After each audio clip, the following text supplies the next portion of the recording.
we hate them seeing in the early engagement against Almighty Prime. They're still better by the predecessors, which is NAKK Kings. But the battle continues right now. The high ground is NRX 432, who takes that higher ground against a Nomad. Oh, the god name from KZJ. And Fox halfway through, hacking those players up. NRX 432 don't have their mini-maps, but they can have a direct view on all of the players of Vagabonds Nomads who are running helter-skelter out there on the battlefield. Virus manages to get away, but Holo as well as Jokog has manages to take a couple of knocks already from the back of the approach. VVV Conquerors on the way as well, and out of nowhere, the KR Kings drop by to say hello. War Machine on for the pop, not a gun that you see being used all the time, and the Conquerors should be able to clean up house, and Vagabonds Nomads, as quickly as they got attacked, they've disappeared. They've got a single survivor who needs to pick up 3 of those dog tags, Neptune.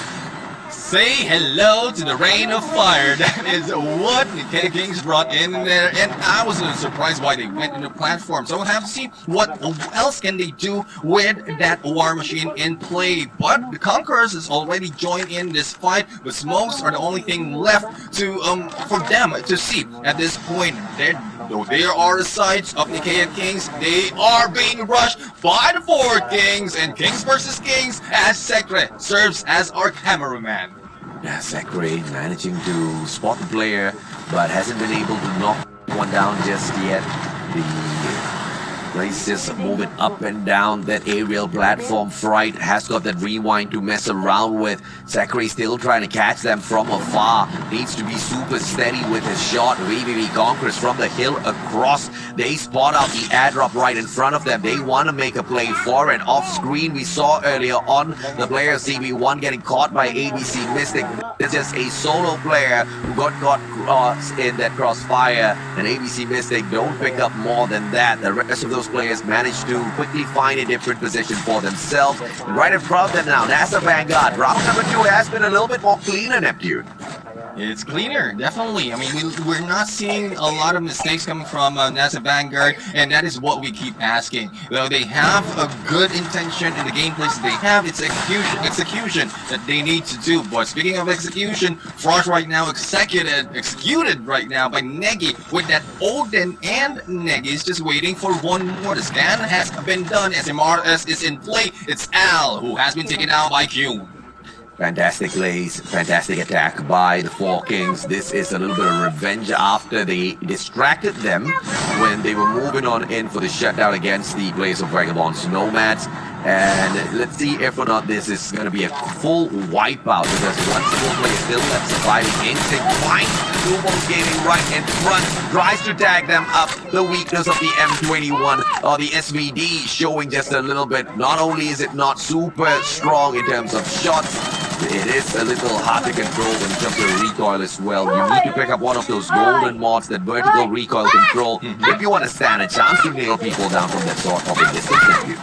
The combination of the mods as well as the weapons really tactical at this point, and at some point early in the game they will not be, or they will not have access to that easily, but if you get the high tier loot area you might have a greater chance. But greater chance of surviving has been done by Vagabonds Nomads, and as we can see from the minimap, already 3 dots in there for their team, and I think that's more of the effort of Virus. And there we have it. Virus was able to stand back the 3 members that has been taken down earlier, but in front of AXP Kratos with only 2 members. They have a chance for the elimination, but no, it's 4 members. They are only ahead from the move of the high ground, and it is deja vu once again, because the teams are just gathering up onto the docks.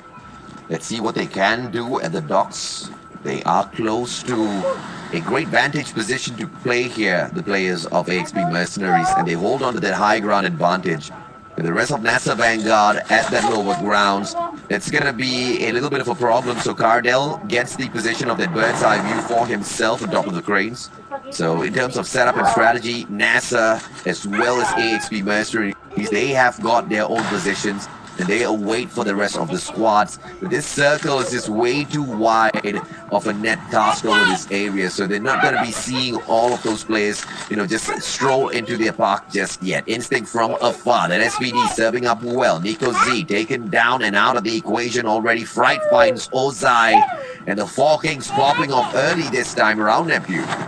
And this is what we love about the Four Kings. Once we give them the encouragement, and hopefully the fans are doing that as well in the comment section, they will be popping up. 5 kills already to their name, and they're still in the same area. But in a bit, we're going to see as to where they will be moving, because it is closing in less than 2 minutes. But they will maintain this because slightly high elevation is what they need. They don't really need a very high ground, especially with the weapons that they have. And as we mentioned, SVD is not really doing that much, and not doing that much is Esser, as Jello takes him down, but the get back by Travis has been done. Though Esser still needs to be picked up, the rest of Noodles Gaming is going in for the push. Good trade. Esser back on his feet. Noodles Gaming couldn't take advantage of that initial knock. Their team member, on the other hand, crawls back towards them. So it's a stalemate for the time being. And in a couple of seconds, it's going to be a full-on 4v4 between these two. But Nobles Gaming, they're turning tails. They are running away from Vagabond Snowmans. And I'm surprised that is the decision, because once in a while you get a chance like this, you got to make a name for yourself, Neptune. Well, there's a chance wherein you only spend a few seconds, a few moments to try and take down an enemy. And yes, you might have taken a knock in there, but if nothing happens after that, then it's about the chance to head on back and try a different approach, because knowing that they're also challenging the Nomads, they will be the recoil of the Nomads after that engagement will be a little bit more, and might be taking down the Nobles Gaming in this game. So we'll have to find out. And NASA Vanguard has maintained this position for very, very long. It is 2 kills for Winter and 1 for the rest of the team, and this is one thing that we asked for from NASA Vanguard. It's not only the gameplay of the Jackal that they can put into, but also a lot of kills, especially for the distance they have. And Winter putting out one of the members of ABC Mystic, and it's only the cleanup that needs to be done. NASA Vanguard, long-range engagement. Winter trying something totally different in this round. Nomad finds the players of Nobles Gaming finally. And AXP popped in, taking advantage of all of that chaos as well, putting some players out of their misery. Pogs with a long-range SMRS shuts down 4Gs from the side of Nobles. This is just a full-on onslaught that the Nobles Gaming squad cannot accept. And Vagabond Snowmans hunts them down one after the other, picking kill after kill. So far, 2 slays secured. High ground advantage as well for Vagabond Snowmans. Baktin from across. Del Cutie this time drop. Baktin doing a lot in this circle, Neptune. And that is one thing about what we've seen from Vagabond Snowmans. Once you take fire of them and damage them, really, they take a little bit of a grudge. And since they know the map so well that they can see where you're heading, with the experience that they have, they were able to get back against Noodles Gaming and eliminating them in the process. But this time, they need to go against NASA Vanguard. Though Winter is already on top, the rest of the teams has been left at the bottom, and it is not looking good for them, just in case Vagabond Snowmans try to shoot them from across. But it's a little bit too far though, and the battle continues between NASA Vanguard and ABC Mystic. But on the shorter end, it is NASA Vanguard, because they need to move out as the safe zone closes.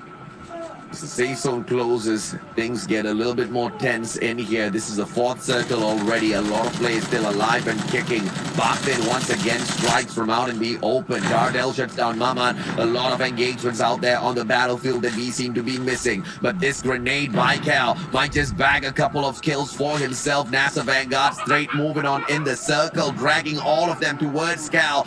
Grenade after grenade he pops. He's got 3 more in here to make full use of, but NASA will reposition. They back away from him, and now the circle will force Cal towards them instead. I like the idea. Execution's just a little soft, Neptune.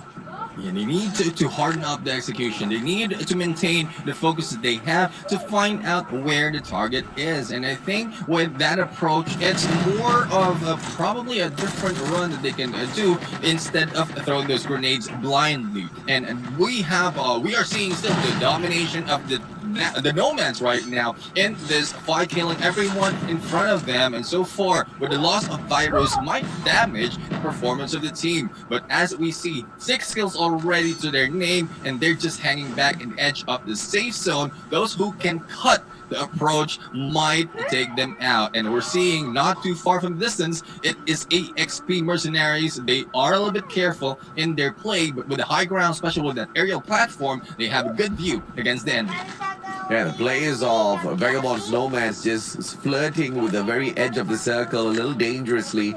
That might just be the death of them if they get caught out by another team who manages to spot them and then decides to gatekeep. HGE has an opportunity to do that, but right above the platform, AXP Mercenaries, good positioning. NRX 432 bails. They don't want to have anything to do with that hot sky platform battle. That action's just a little bit too hot. Joko maneuvers his way right back up. They're trying to sucker the players towards them, but on the way up and down, Vagabond Snowmans might be able to take advantage of all of these players, Neptune. Nomads right now closing in, and for those just dropping, especially the platform, it's a good thing that we don't have visuals of those moving up and down, because we are starting to hate that from the previous competition that we've seen that, and this time we only have a view of those at the bottom. But Magnus Nomads is taking advantage of this situation, but unfortunately for Travis, it has been taken down, and a chance for the Nomads to take the kills against NASA Vanguard, and the split has been done by the Vanguards, but they are being taken out from both sides. One side will be the Nomads, and the other will be ABC Mystic, and not only that, we also have a few more from afar that is taking a good position, especially the high ground that has been taken by AXP Traders as they battle on the Conquerors. Great positioning by Dream, but the execution of those shots just needs to be a little bit more sharper. We don't know exactly what mods he has on him, but it seems to be a little crappy at the moment because he's not really controlling that recoil well at all. Not his fault, that sort of range you won't be nerfed, but you know, with the golden vertical recoil mod, you might just be able to control the gun a little bit better, secure a couple of knocks, and at the side of the hill like that, it's very easy to convert those knocks into kills as well. So it's all about the setup. Baktin, on the other hand, seems to have that golden mod, and it's not for his vertical recoil at all, but it doesn't really matter because he seems to be nailing those shots back to back. He's got that long range mod, so the bullet drop isn't as dangerous as, you know, just not having it on. So he's able to manage a lot of those long range shots very, very well, Neptune. Yeah, it's for more of the spamming that they have on that extended mag for that sniper, and well, spam can be good, but as we close in the safe zone right now, the snipers will not be that much of a use because a lot of teams will be so close that they needed to take them down using the ARs and SMG. And Jack Jack will be a good play as well, as we can see on the kill feed. A lot of Jack Jack kills right now, but SMRS no hit just yet, and it's just pandemonium AJ on this game as the rest of the teams are just trying to struggle within this mode. HGE trying their best to survive. Can they get a back-to-back victory in here? 3 players alive. AXP ahead of them as well. Opportunity for the Mercenaries to get up top. They've got their 13th kill already. AXP Mercenaries on fire, but HGE strike right back. Baktin on the ground. Helps the final survivor. Can HGE make this through? They need to find a way to pick Burn up on their right-hand side. NRX 432. Joko with a long-range engagement capability. Should be able to make quick work of Elves. Fiji from up top. It is NRX 432 versus HGE, who's going in for a back-to-back versus the Mercenaries, who are hanging on for their dear lives as they want to sneak into the top 8, Neptune. Priority on the manpower, that is what HGE has, and they have survived in here with 2. Now with 2 remaining enemies, Fiji, they're taking out a Burn, and Elves in trouble, but there goes Fiji taking the win in this game. Team number 6, no, team number 6, this is NRX 432 that takes the win. Amen, brother. The game of survival, the game of strategy, and also bringing in the meta of the current season. He brings in the Jack Jack. Fantastic play to take advantage. Joko securing the 5 slays. We talked about strategy, and we talked about how NRX 432 was not finding that final circle. This is their answer to us. Their answer is, you leave it to me, AJ. You just hold my coffee. I'll hold it as long as you want, brother. 7 slays. 10 points from the placement. 17 points is going to be enough for NRX 432 to make sure that HGED 11 Kratos does not catch up anytime soon, even though they're getting into that final circle consistently. As long as they can keep this sort of a performance up, they should be able to hold on to that 5th spot a little bit longer. But look at the players of AXP Mercenaries popping off Neptune. This is just another level gameplay coming through from the squad. Let's take a look here. 11, 12, 15 kills, 21 points in total from the placements as well as slays. Mercenaries have done a lot, but those 21 points is just going to be able to push them up 2 slots, not in the top 8 just yet. But HGE, on the other hand, with a total of 7 kills coming through, and placements gives them 5 points, that's a total of 13. And you're looking at them catching up with NRX. If NRX 432 had not performed this round, they would now be in that 5th place already, Neptune. That is a pressure that NRX 432 has felt from HGE, and that's one reason why it's a good plan for Joko to really get away from the engagement, especially in the final stretch in there, knowing that it's only 4 members or 4 teams remaining. And I think because of the knockdown, a lot of these teams, a lot of these players have been counting as to how many teams are remaining and also doing the math that quickly while they're going in for an engagement. So the 2 against 1 against 1 will not be in the favor of NRX 432. It's a good thing that the Jock just hang back in there. But those teams who are hanging back, as we mentioned from day number 2 AJ, the Conquerors, yes, consistent on the placement, but not so much in the kills. Sekra is the only one doing a lot of damage. And from the last, if I'm not mistaken, they were in a high ground, surviving with a complete squad, but the damage of Blank, Ainra, and Sacred has been lost, and we'll have to see what can they do on the last round of Isolated as we continue on this last day. But CB1, though, the effort is good. Tito Ming is doing 1 kill, but not so much on the kill department right there. The placement more that they will get on this top 5 will be enough to put them a little bit more higher and probably maintain that 8th spot. But for ABC Mystic, they have a decent amount of kills right here, 7 to their name, plus the placement they will get in this. This really is a different and a newly improved ABC Mystic from the previous day. Yes, sir. ABC Mystic has just managed to sneak into the top 8. What a performance. What a strategy. What an execution out there on the battlefield. 2 points from the placements and a total of 7 slays. That gives them 9. They only needed 1 point to overtake CB1 main. They needed a total of 9 points to catch up with AXP Kratos, who are there as well. So the question is, where is AXP Kratos? They are down at the bottom.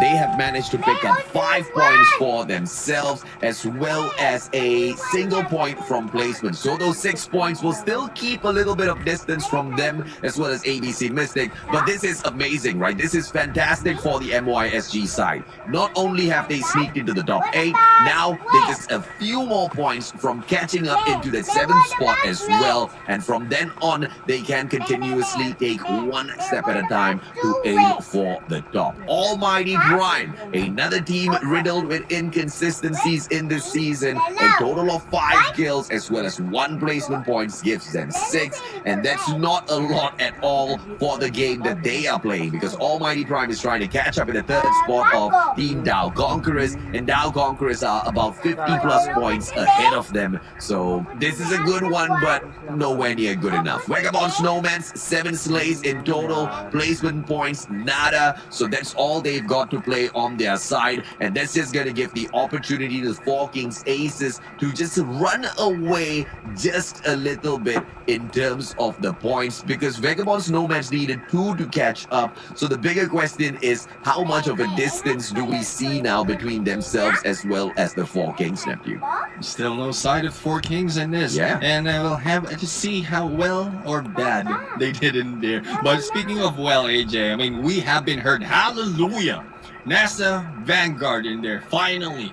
not zeros, not donuts, not eggs from the rest of the team. All the members are now putting in good plays, and this should have been done from day number 2 up until today, but it's still a good stride for them to really catch up in the points. Imagine 6 kills or on for their name, not so much on the placement, but at least we are seeing a picture that they can slay as well, apart from just getting information and getting the jackals. So a different story is being unfolded for the Vanguard right here. But story is one thing that we can tell, but for the result, it's up to the teams.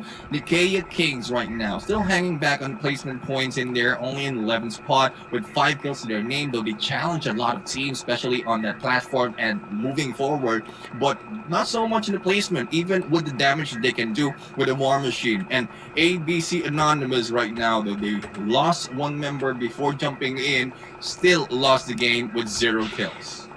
0 kills indeed, and Noodles Gaming at the 13th spot, picking up absolutely nothing for themselves, and frightening inconsistency from the Four Kings in this round. Instead, we have a total of 5 kills, sorry, it's a total of 6 kills on their side. That means 6 points and nothing else from placements, which pretty much guarantees that Vagabonds Nomads will be able to catch up with them on that 190.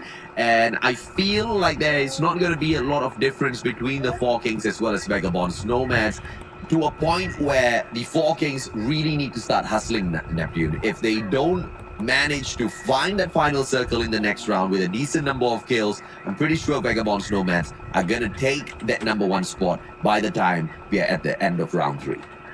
And for the Four Kings, I mean, they can manage to take a win and take the kills as well. It's more of a consistency that they need to put in to play. Because as you mentioned, it's not too far really from earlier before you start the game up until now, especially with the points that they gathered in this game. So we'll have to find out, are they still on the top or probably has been taken over by different team.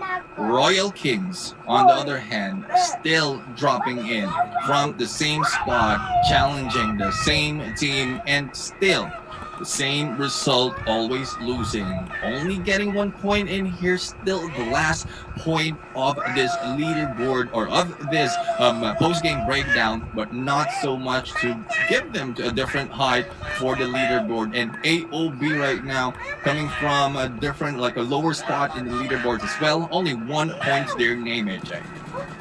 Just 1 point to their name isn't going to be anything to shout about, obviously, but you know, the one thing that I guess can soothe their souls is the fact that some of the big names, some of the big teams who are supposed to be doing well are bombing out as well, right? So their inconsistency is quite consistent with the rest of them. So if they can do it, why can't you? So hopefully they do manage to find some of those adjustments out there. But you know what I'm very concerned with is some of those ego challenges that we are seeing, especially with the initial drop spots. You know, namely when you talk about teams like the Royal Kings as well as Almighty Prime, that shouldn't be happening in day number 3, Neptune. I mean, that's one thing. I mean, we asked for something different from day number 3, even from day number 2. Like, a lot of improvements need to be done and applied in here. Though, I would say, an excuse of saying that they are a new team while jumping in the competition for the first time is not enough. Like, actually, there should not be any excuses in here because they were able to jump in and they know for sure that they will be jumping in with the best teams in this server, so they need to put in a little bit more than just mechanical skills and survivability is not really their gameplay, but it's more of a playing by ear. They need to have a hard plan to go for every map, every round, and if that plan fails, make adjustment. It's just adjustment. That is, they're not making adjustment. That's the only thing that they're consistent of. Yeah, and unfortunately, if that's the way you're going to be taking this competition, you're not going to be able to guarantee yourself points. And that's what teams look for in a competition like this. That's what teams strive for, to be able to guarantee themselves a spot, to be able to guarantee a certain level of performance so they can find points for themselves. But it's clear that not many teams have attained that level just yet in the competition. But what they can once again rest assured with is the fact that not a lot of teams have attained such a level. You see only supreme consistency coming from a set few. But, even looking at those set few, you look at Vagabond Snowmans, they're not always in that final circle. They're not always the top 3 teams. But what Nomans knows how to do really well is slay on the battlefield. But, when you look at the 4 Kings and their own inconsistencies, that's gotta hurt Neptune, because you really have to catch up on a lot when you don't perform. And this is one of those rare few moments where they've actually bombed out early but have got decent amount of kills on their side. It's not all the time in that way when they do get taken out a little bit early. So that's exactly where things start to get a little bit risky. But it's been keeping the overall leaderboard balanced to a certain degree. And those teams that needs to change really needs to make those a change. And we are now heading to the last round of Isolated, and let's see as to who will be making those changes and who will remain consistent. But we'll be going in for a quick break before we go in for the last round. So Neptune, the General Garcia, and Musashi AJ will be right back. See you in a bit.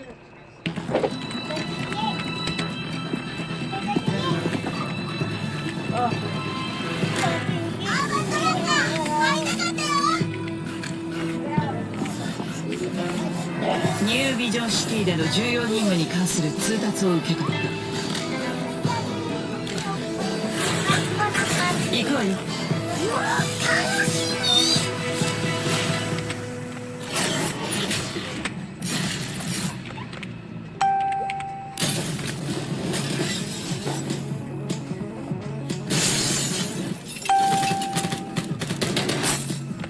行くぞ。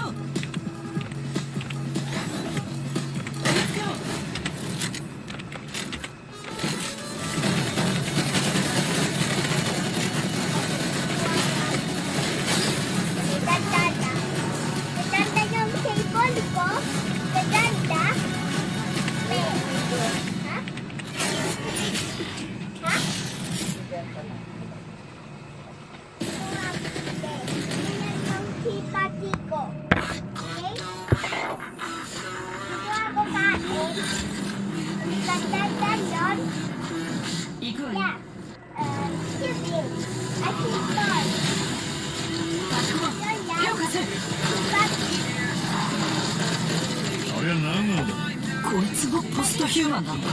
田口さん。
そうささやくのよ。私のゴーストは。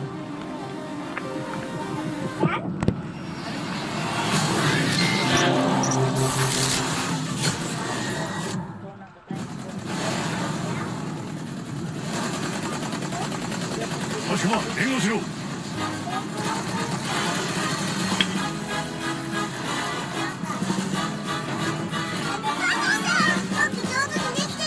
その調子だ、確かは。お前はよくやってるよ。本当のことだ。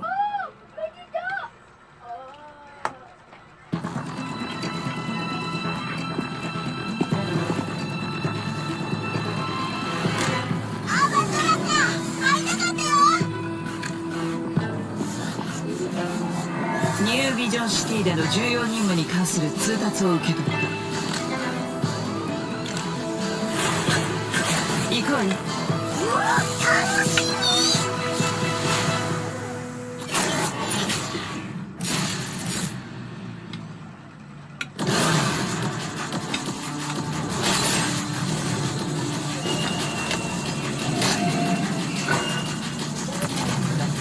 Baunan ko no, hindi ko nadala na. Hindi na. Welcome back, ladies and gentlemen, boys and girls. This is the Arena Survivors Season 2 brought to you by Call of Duty Mobile. Semifinals 1 was a little bit different in comparison to Semifinals 2. In Semifinals 1, we saw a lot of dominance from some teams and fantastic consistency. And although in semifinals 2 we do see a little bit of dominance overall on the leaderboard through points, there doesn't seem to be that ultimate consistency that we always look for. And that might just be an overshadowing of what could be at that grand finals later on. Today is the final day for semis for Group B. The top 8 moves on to the grand finals where they will take 3 days back-to-back battles against the top 8 of Group A to find out exactly who gets the lion's share of our $25,000 US prize pool. I am the Mustachio AJ down here with the one and only Neptune, the Gentleman Garcia, bringing you guys the broadcast of the day. And this day, or this group, has the only thing that changed for them is, or the only thing that's not changing, I'm sorry, for them is they have been changing a lot of things.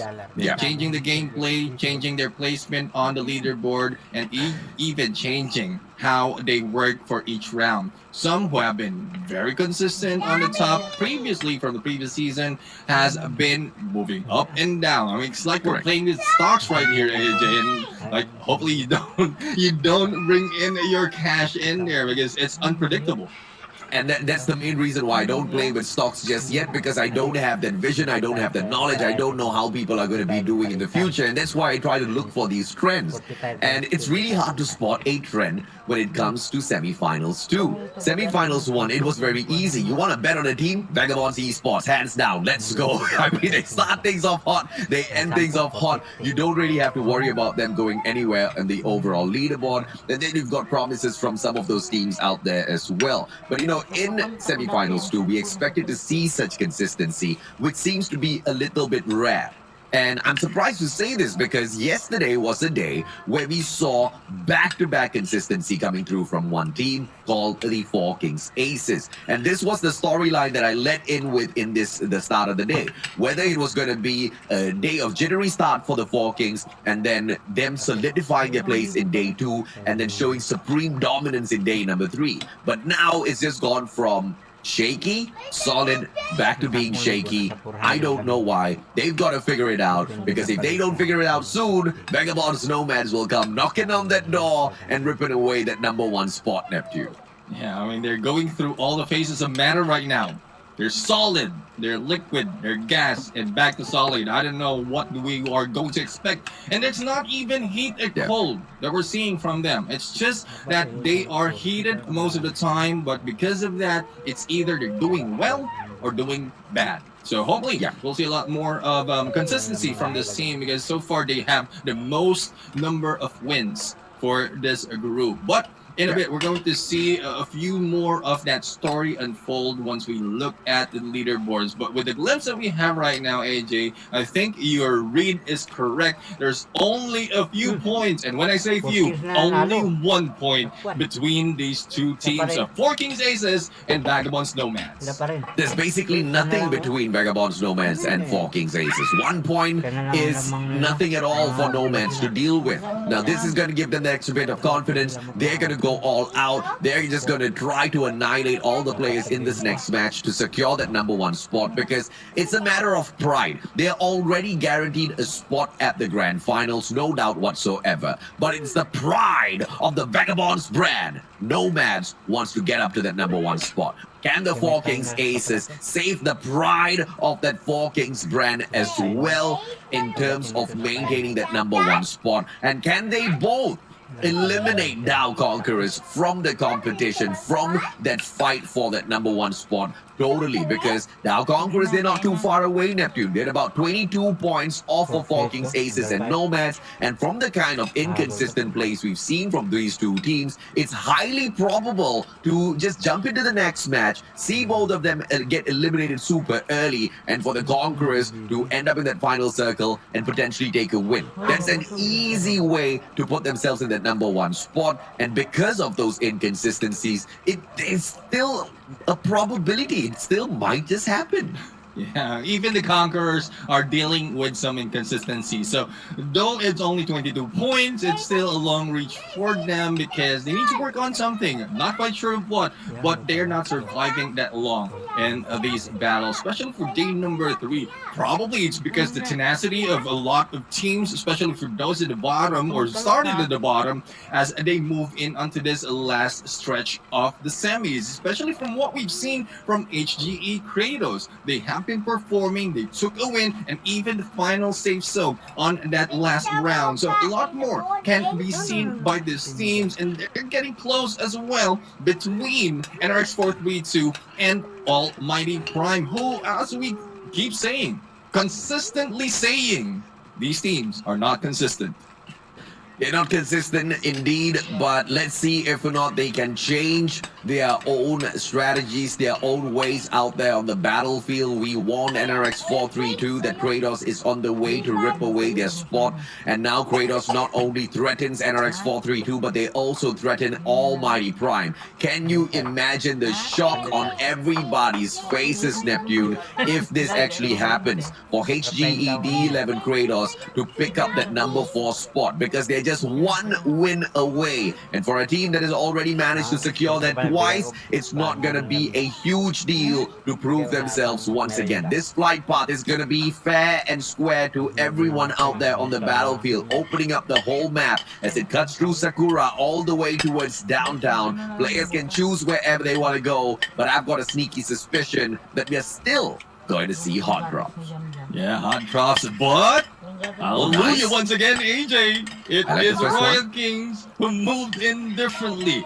Apart from grabbing a Jackal, they moved to a different group and they are challenging a different team. Now, who are they going against? It is AXP Mercenaries, I believe, as they go in and jump on Sakura. But Sakura, as well as AXP Mercenaries, from what I asked earlier, who are you confident to challenge? I guess they're not confident to challenge Almighty Prime right now or anymore, and they want to take down AXP Mercenaries.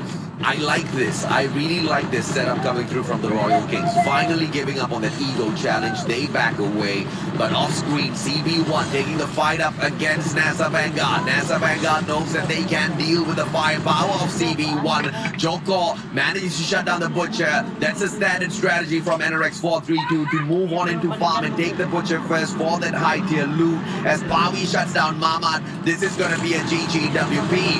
Royals, they pick up the Jackal. Ice just playing this a little bit too riskily, but we've seen his skills as a pilot on the Jackal as well. And this guy, he's got the skills for sure. Yeah, and he didn't have the pressure of NASA Vanguard on his backseat from the previous time. So, Royal Ice right now, he'll be seeing a little bit of freezing for the side of AXP Mercenaries, and a good chance for the Royal Kings right now to take on a spot. But AXP will be moving away, but the damage continues by Royal Ice. While the rest of the Royal Kings will just be looting Sakura and with that huge area for themselves, it will be loot galore, and they will be prepared for the battle at hand. AXP will be doing the same thing as I mentioned earlier.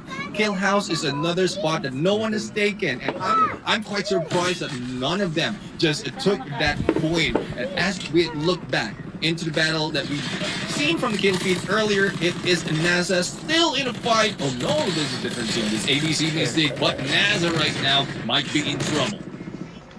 Opportunity for them to just drag some of these plays their way. ABC Mystic finds the players of NASA. Once NASA was already done with CB1, ABC Mystic tries to take advantage, pick up the pieces, and also strike down the players who have also run out a lot of those initial resources, because that engagement was super early, and I'm pretty sure the players of NASA Vanguard haven't fully looted up just yet. Even if they were to loot up the empty loot box of their opponents, their opponent CB1 didn't really have a lot of time to loot as well, Neptune, so they're not going to be able to pick much up. And ABC Mystic should have an easy time for a finisher here. Luraj has been spotted, information given, Jew is out for the chase, Cal repositions towards the left as he glides down towards the bottom and towards the top. Now with his ninja skill, Luraj is going to get shut down, but he's just beyond that wall. What a smart play!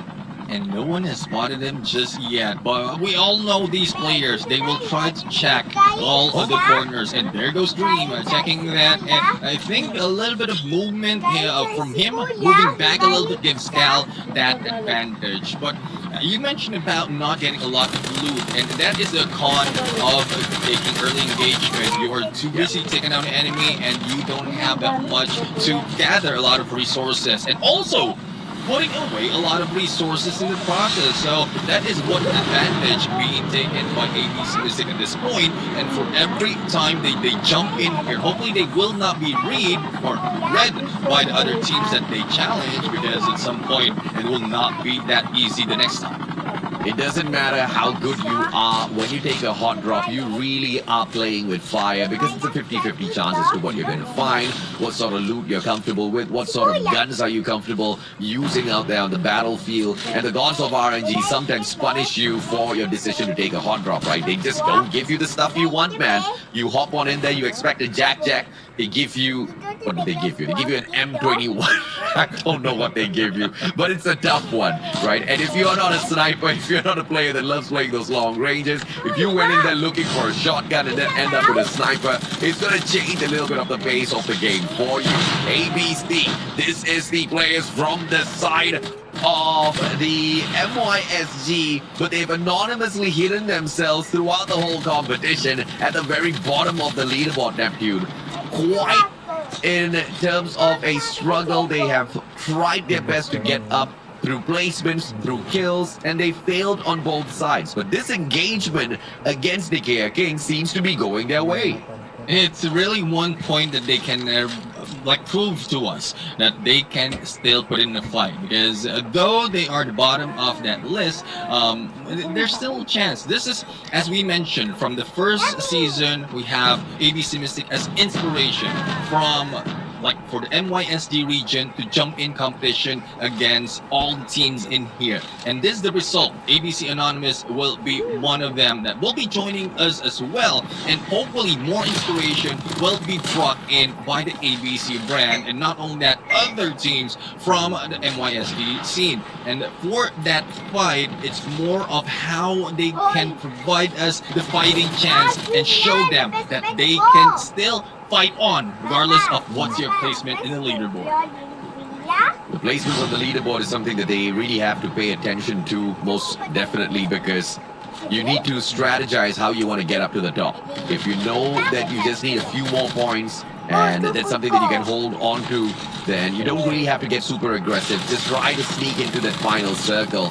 Like what VVV Conquerors need to do, for example, is continue fighting very, very hard, because they don't need just 1 or 2 points. They need 22 points to catch up with the Nomads. They need 23 to overtake the Kings, the 4 Kings Aces themselves. So taking it slow is just not an option for the Conquerors, Nephew. It's about time that they put up a little bit more of effort in here, because they don't have any chance, just in case they kick back once again, bottom of the leaderboards or on the bottom of the posting game. So this is a chance for them to get a lot of kills, especially that is where they're proficient, as well as the placement. So it's more of tactics that they can put into play from the previous rulebook or gameplay book that they have, because that has been working for them even for the longest time. of the finals that was working against Vagabonds Esports, and I'm just quite confused as to why it's not working this time. But hopefully we'll see a different conquerors in this game, because the battle is happening from 8XP and KO Kings right now, and will be surviving. It's only a few members for the KO Kings. By the way, ladies and gentlemen, boys and girls, a sad news. The Academy of Brothers will not be proceeding towards the next rounds because of insufficient players on their side, which is a little unfortunate, Neptune, because if you look at the Academy of Brothers and their performance in day number 2, they really stepped it up, and I was looking forward to seeing them step things up even further in here today. So it's a little unfortunate that they couldn't really make it through, buddy. Yeah, and so one thing that a lot of teams has been or wasn't able to play because of lack of players, and that is one thing that teams also need to focus on, like rule books and things that they need to consider apart from the gameplay that they can put into this game. And that is what great competition in tournaments are about. It's not about just people playing, otherwise it's just be a scrims. Let's just run scrims and no rules. No rules that you can be taken out or be killed. You need to follow rules because a lot is at stake. Imagine 25,000 US dollars and you will just let a few things slip. I don't think a lot of teams will get that easy. In terms of just trying to get things easy, tough luck. You're never gonna get that, man. You really gotta work hard for it, right? Especially against so many other teams who are very hungry to get their spot at the grand finals. And now, that's the opportunity for NASA Vanguard to prove themselves against the Conquerors, who are very quickly maneuvering around, using that zip line to get that higher ground in comparison to the NASA Vanguard squad. And they managed to bring in the vehicle. They're finally listening to us, Neptune. Winter's up in the air. He has got that opportunity with the Jackal, but that had to get grounded. They've got the vehicles to play around with as well. Virus drops by. Vagabond's nomads now, threatening to shut them down, but the Conquerors are there to take advantage. Lucon jumps on out, but Virus is just way too accurate. It's just about time that we've seen a little bit of change from NASA Vanguard, but this time it's the Nomads who are putting them down one at a time. So Cardell has also been taken out, and we still have no sights of who else. Winter is in there, so still chance for this team. But Winter's the only one remaining, and most of the time when this happens, NASA Vanguard doesn't survive that long. So they just need to be patient for now, even if they have, or the other teams have a view of the Jackal. Hopefully Winter is not carrying that or flying that, because the more movement coming from them, they will be identified that they are part of this group and they will be targeted next for a complete elimination. How will they eliminate their opponents? Nobles Gaming from up top has got the bird's eye view. Once again, they try to play this advantage, spotting players out left, right, center, abandoning their position because of the circle that is enclosing. As they spot out the area in front of them prematurely before hopping on in, that gives them that extra bit of info that they can move on without worrying all that too much. Multiple dog tags out there on the battlefield haven't been picked up yet by their team members, Neptune. Now, this is a surprise as well. By far, semifinals 1 and their teams have really put the teams of semifinals 2 to shame here with how they have approached the strategy of the competition as a whole. We just see a lot of messy engagements out there on the battlefield. Hopefully NRX 432 is one of those teams that can turn things around in day number 3 here. Yeah, a lot of teams really need to turn it around because a lot is at stake right now, especially as it gets close from that 8 spot to the rest, to the 12. So a lot is catching up, can be done and will be done with this team. And that is why a lot of gameplays are a little bit more clear compared to the rest. And though it's a little too late to my liking, AJ. I mean, for me, I'm a guy who always comes in or try to come in prepared, but the preparation for this and adjustment is not so much that quickly that it can make a huge impact. Oh, Crayon's just trying to spam his way to success here. Bakhtin gets away. Fiji right in front. Crayons just cannot get anyone to stand still before taking those shots. The players right in front of him, AXP Mercenaries, just repositioning as quickly as they can. And now those players are just way too far for Crayons to try anything up against. He's just got a lot of information and no kills to put the team up a little bit more. HGED 11 Grados, like we discussed earlier on, they need 13 points to catch up with NRX 432 Neptune. That's not a lot, but it takes quite a bit of effort. That is one reason probably why they're putting an effort of taking a high ground as well as pushing out the enemy. I think the intention there is not really to get a kill, but to make a clear path for them to dive in later just in case they're challenged on the high ground. And which is a smart move from Cranes right there. It provides them a good opportunity of a compound to hide in and as well as to plan an approach or to trap anyone who will be rushing against them. The Four Kings, on the other hand, they have been moving consistently, like all around in here, but as a group. This is one thing that we pointed out at some point of the gameplay that works for some team who can manage it when it comes to mechanical skills. They can move as a group, and there we have it. As I say, it is right in there taking that point, and whoever gets in front of them might be taken down, especially like what we've seen from Hansi. It's just a solo player. Solo player is something that they can't really deal with at this moment because of just how many other teams are around them at the very same time. NRX 432, high ground advantage against Almighty Prime. Dre right down at the bottom. GB runs across as well. The distance not too much for just that small compound as a little bit of extra defense. But look at this, a vehicle out of nowhere. I don't know who was that. They just went straight in for Almighty Prime.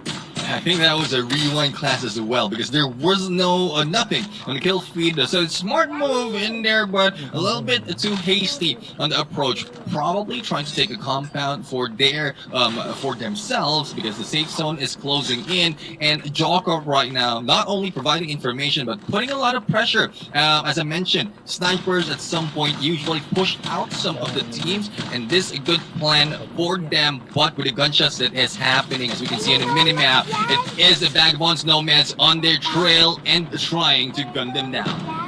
Halo knocked down already. Virus with the left-hand flank. Fantastic. Travis attacking from the right.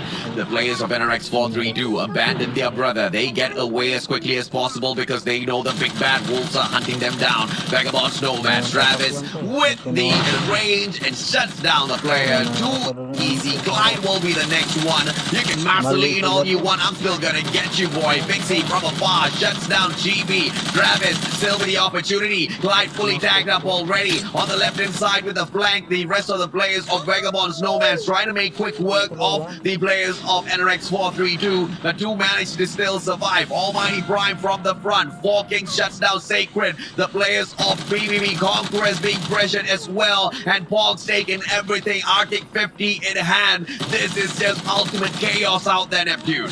I'm seeing a little bit of pattern right here. The moment that a team gets close to them in terms of point, this is where they pop off. And 8 kills already to their name. A lot of kills, and I'm expecting 20 or anything close to 20 kills by the end of this round that will catapult them to that #1 spot. But it's more of how the other teams, especially 4 King Aces, respond and as well as go through all the phases of the safe zone, battling against each team, that they can manage to avoid that catch-up being done by Nomads. But catch-up needs to be done by AXP Kratos because they are in there close to the bottom of the top 8. So the survivability is one thing, but they need to stay alive with 4-man strong before the last phase of the safe zone. And this is what they're trying to do as Trevor has been picked up, and they need to rotate quickly, trying to avoid probably Vagabonds Nomads who might take them out in a complete squad wipe.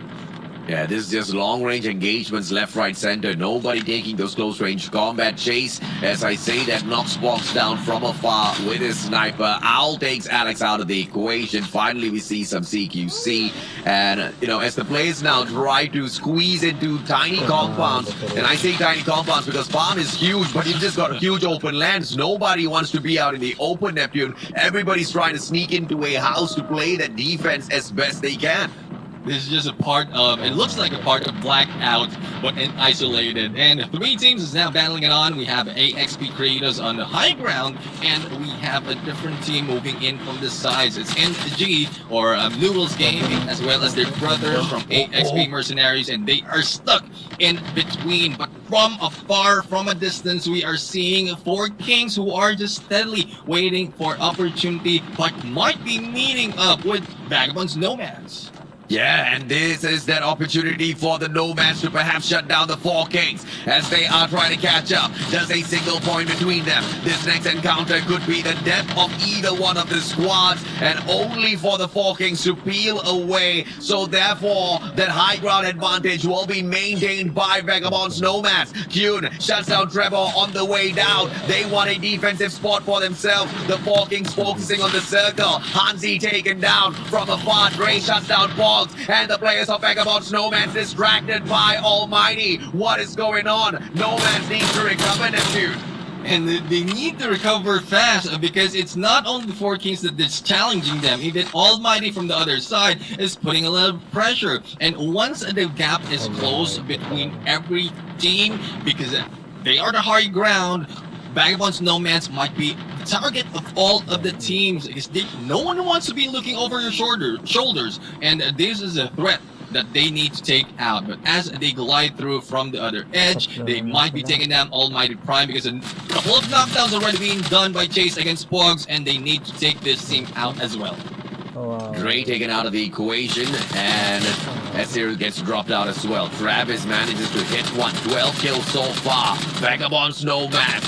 Once again, they've gotten activated in this matchup. They are on for the slay. We always get 2 versions of Vagabond's Nomads. Down and out, or Absolute Slayers. And the Absolute Slayers are once again awake, nephew.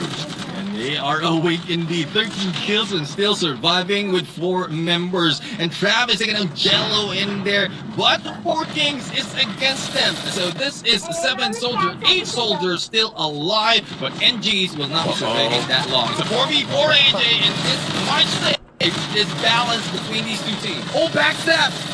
Backstab, look at Pogs. Pogs catches all the players, and Vagabond's Nomad so quickly and easily. That's what we're talking about. Strategy over mechanical capability. The players of 4 Kings ran straight. Vagabond's Nomads, they split into 2 teams. One attacked straight up. One took that left-hand side flank from the bottom side of that hill and managing to find the backs of the 4 Kings. And just like that, ladies and gentlemen, boys and girls, Vagabond's Nomads, they take the lead in the overall leaderboard. This is what we're talking about, that 4 Kings Aces doesn't want to happen.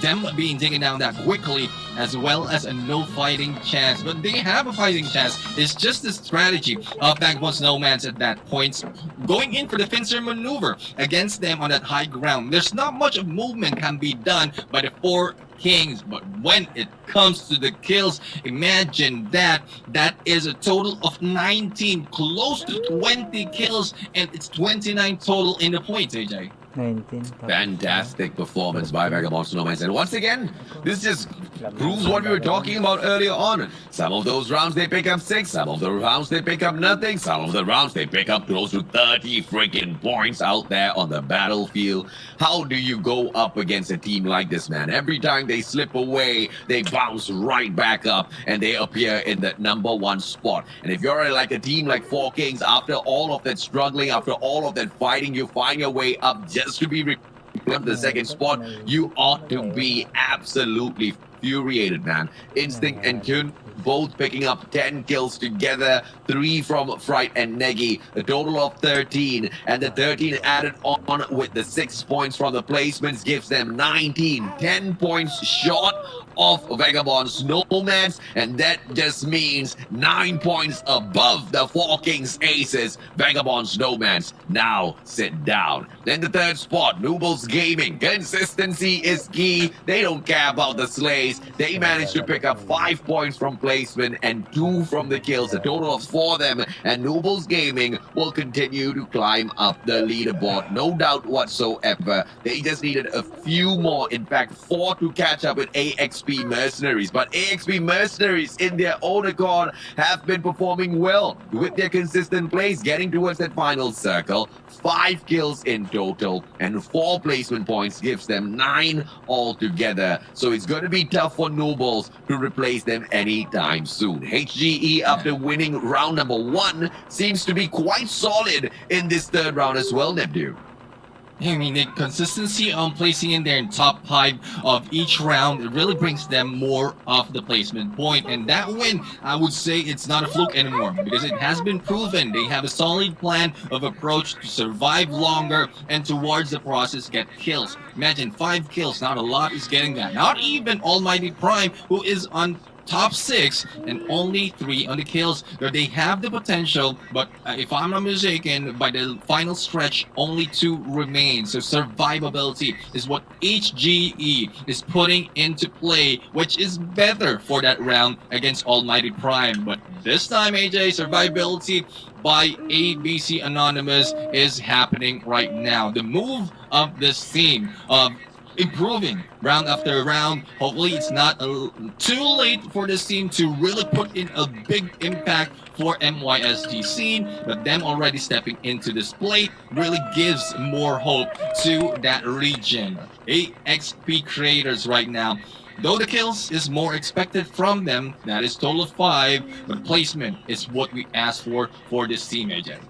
In terms of asking more placement points from the team, a lot of them are trying to do their very best, but it's a tough lobby, man, riddled with inconsistencies, mainly because they are all so equally matched up. And RX432, as quickly as they get to the top, as quickly as that they fall to the bottom, and even a consistent team like Conquerors, who showed up great on day number 1, can't seem to be finding the top spot. But what they do find, down at the 12th place with 0 placement points, is a few solid kills to their name. A total of 7 points picked up here by the players of VBD Conquerors. NASA Vanguard, on the other hand, once again, not many placement points picked up this time round, only through the slays. I really wonder, where did that final circle Winter Flying Boy has gone? Because, those plays consistently managed to get the team of NASA Vanguard 6 points from placements. I'm just thinking, what if Lucon, Tardell, and Yupawi can bring in those 4 points, leave NASA Winter to bring in the 6 from those placements?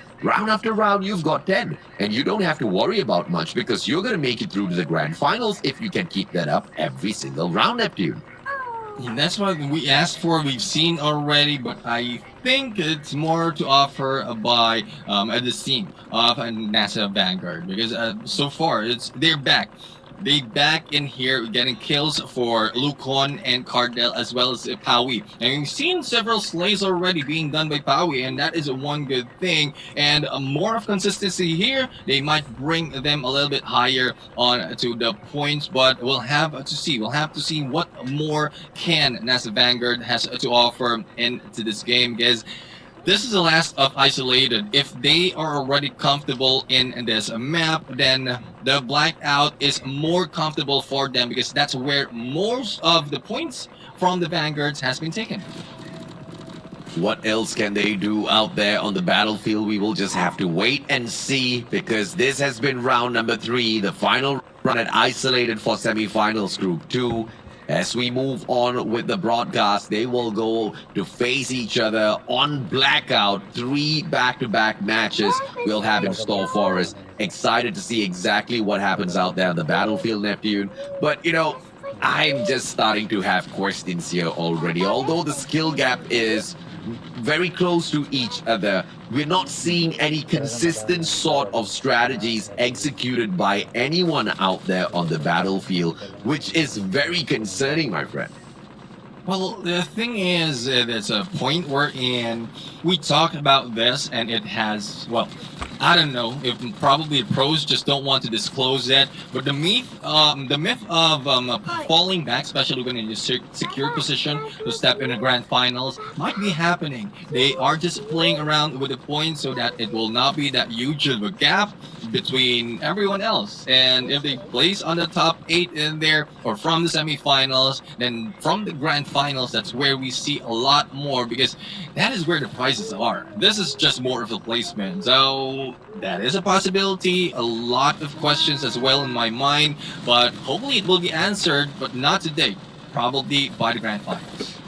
How will they manage to find their way to the top? The 4 Kings need to ask themselves this question, because every time they chug out some performance, they just get outdone by Vagabond Snowman. Vagabond Snowman's picking up this victory is extremely solid for themselves. Why? Because not only does it boost them up to that #1 spot, it also boosts a lot of their confidence. And now with a 9-point advantage over the Four Kings Aces, they might just be able to run away with this, run away with that #1 spot as we edge towards the final round to be played for semi-finals 2. There are 3 more opportunities and all 3 to be played at Blackout shortly, Neptune.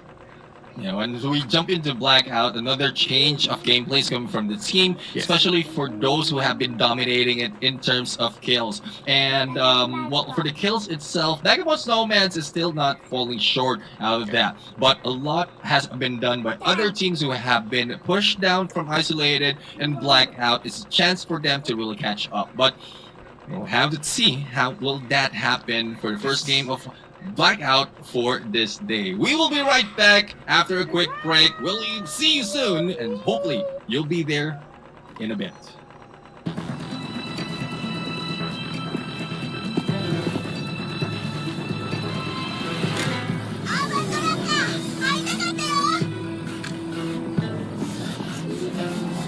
ニュービジョンシティでの重要任務に関する通達を受け取った。行こうよ。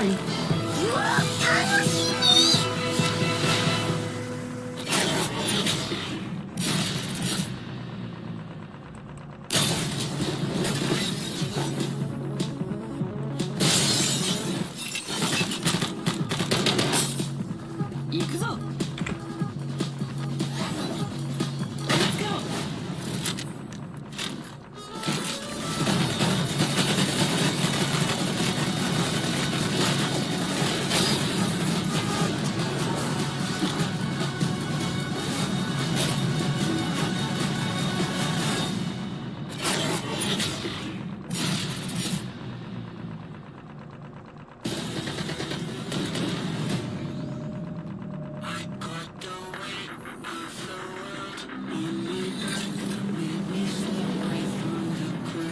行くわよ。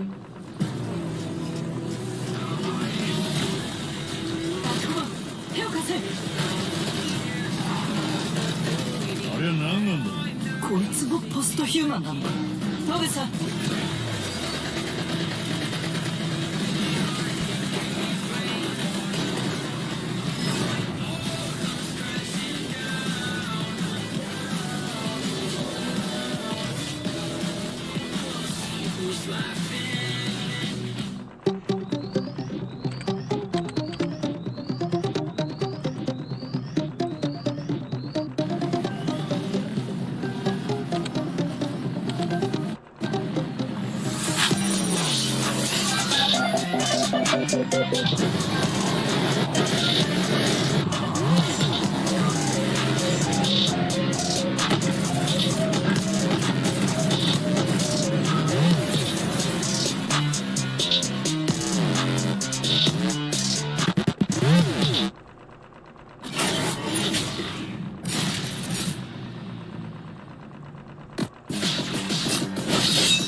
何やってんだ。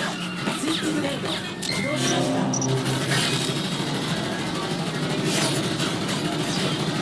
これでも食らえ。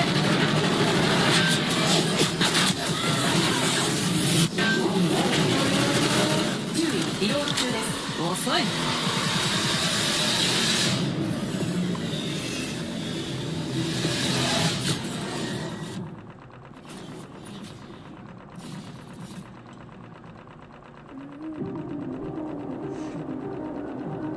そうささやくのよ、私のゴーストは。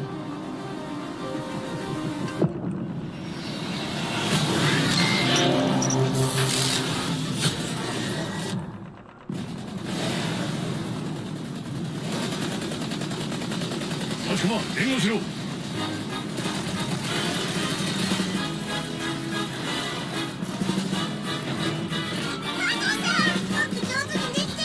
その調子だ、立駒。お前はよくやってるよ。本当のことだ。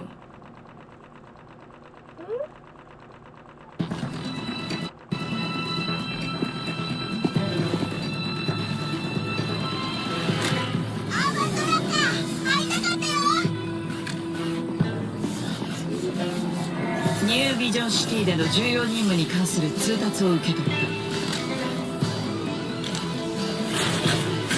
行こうよ。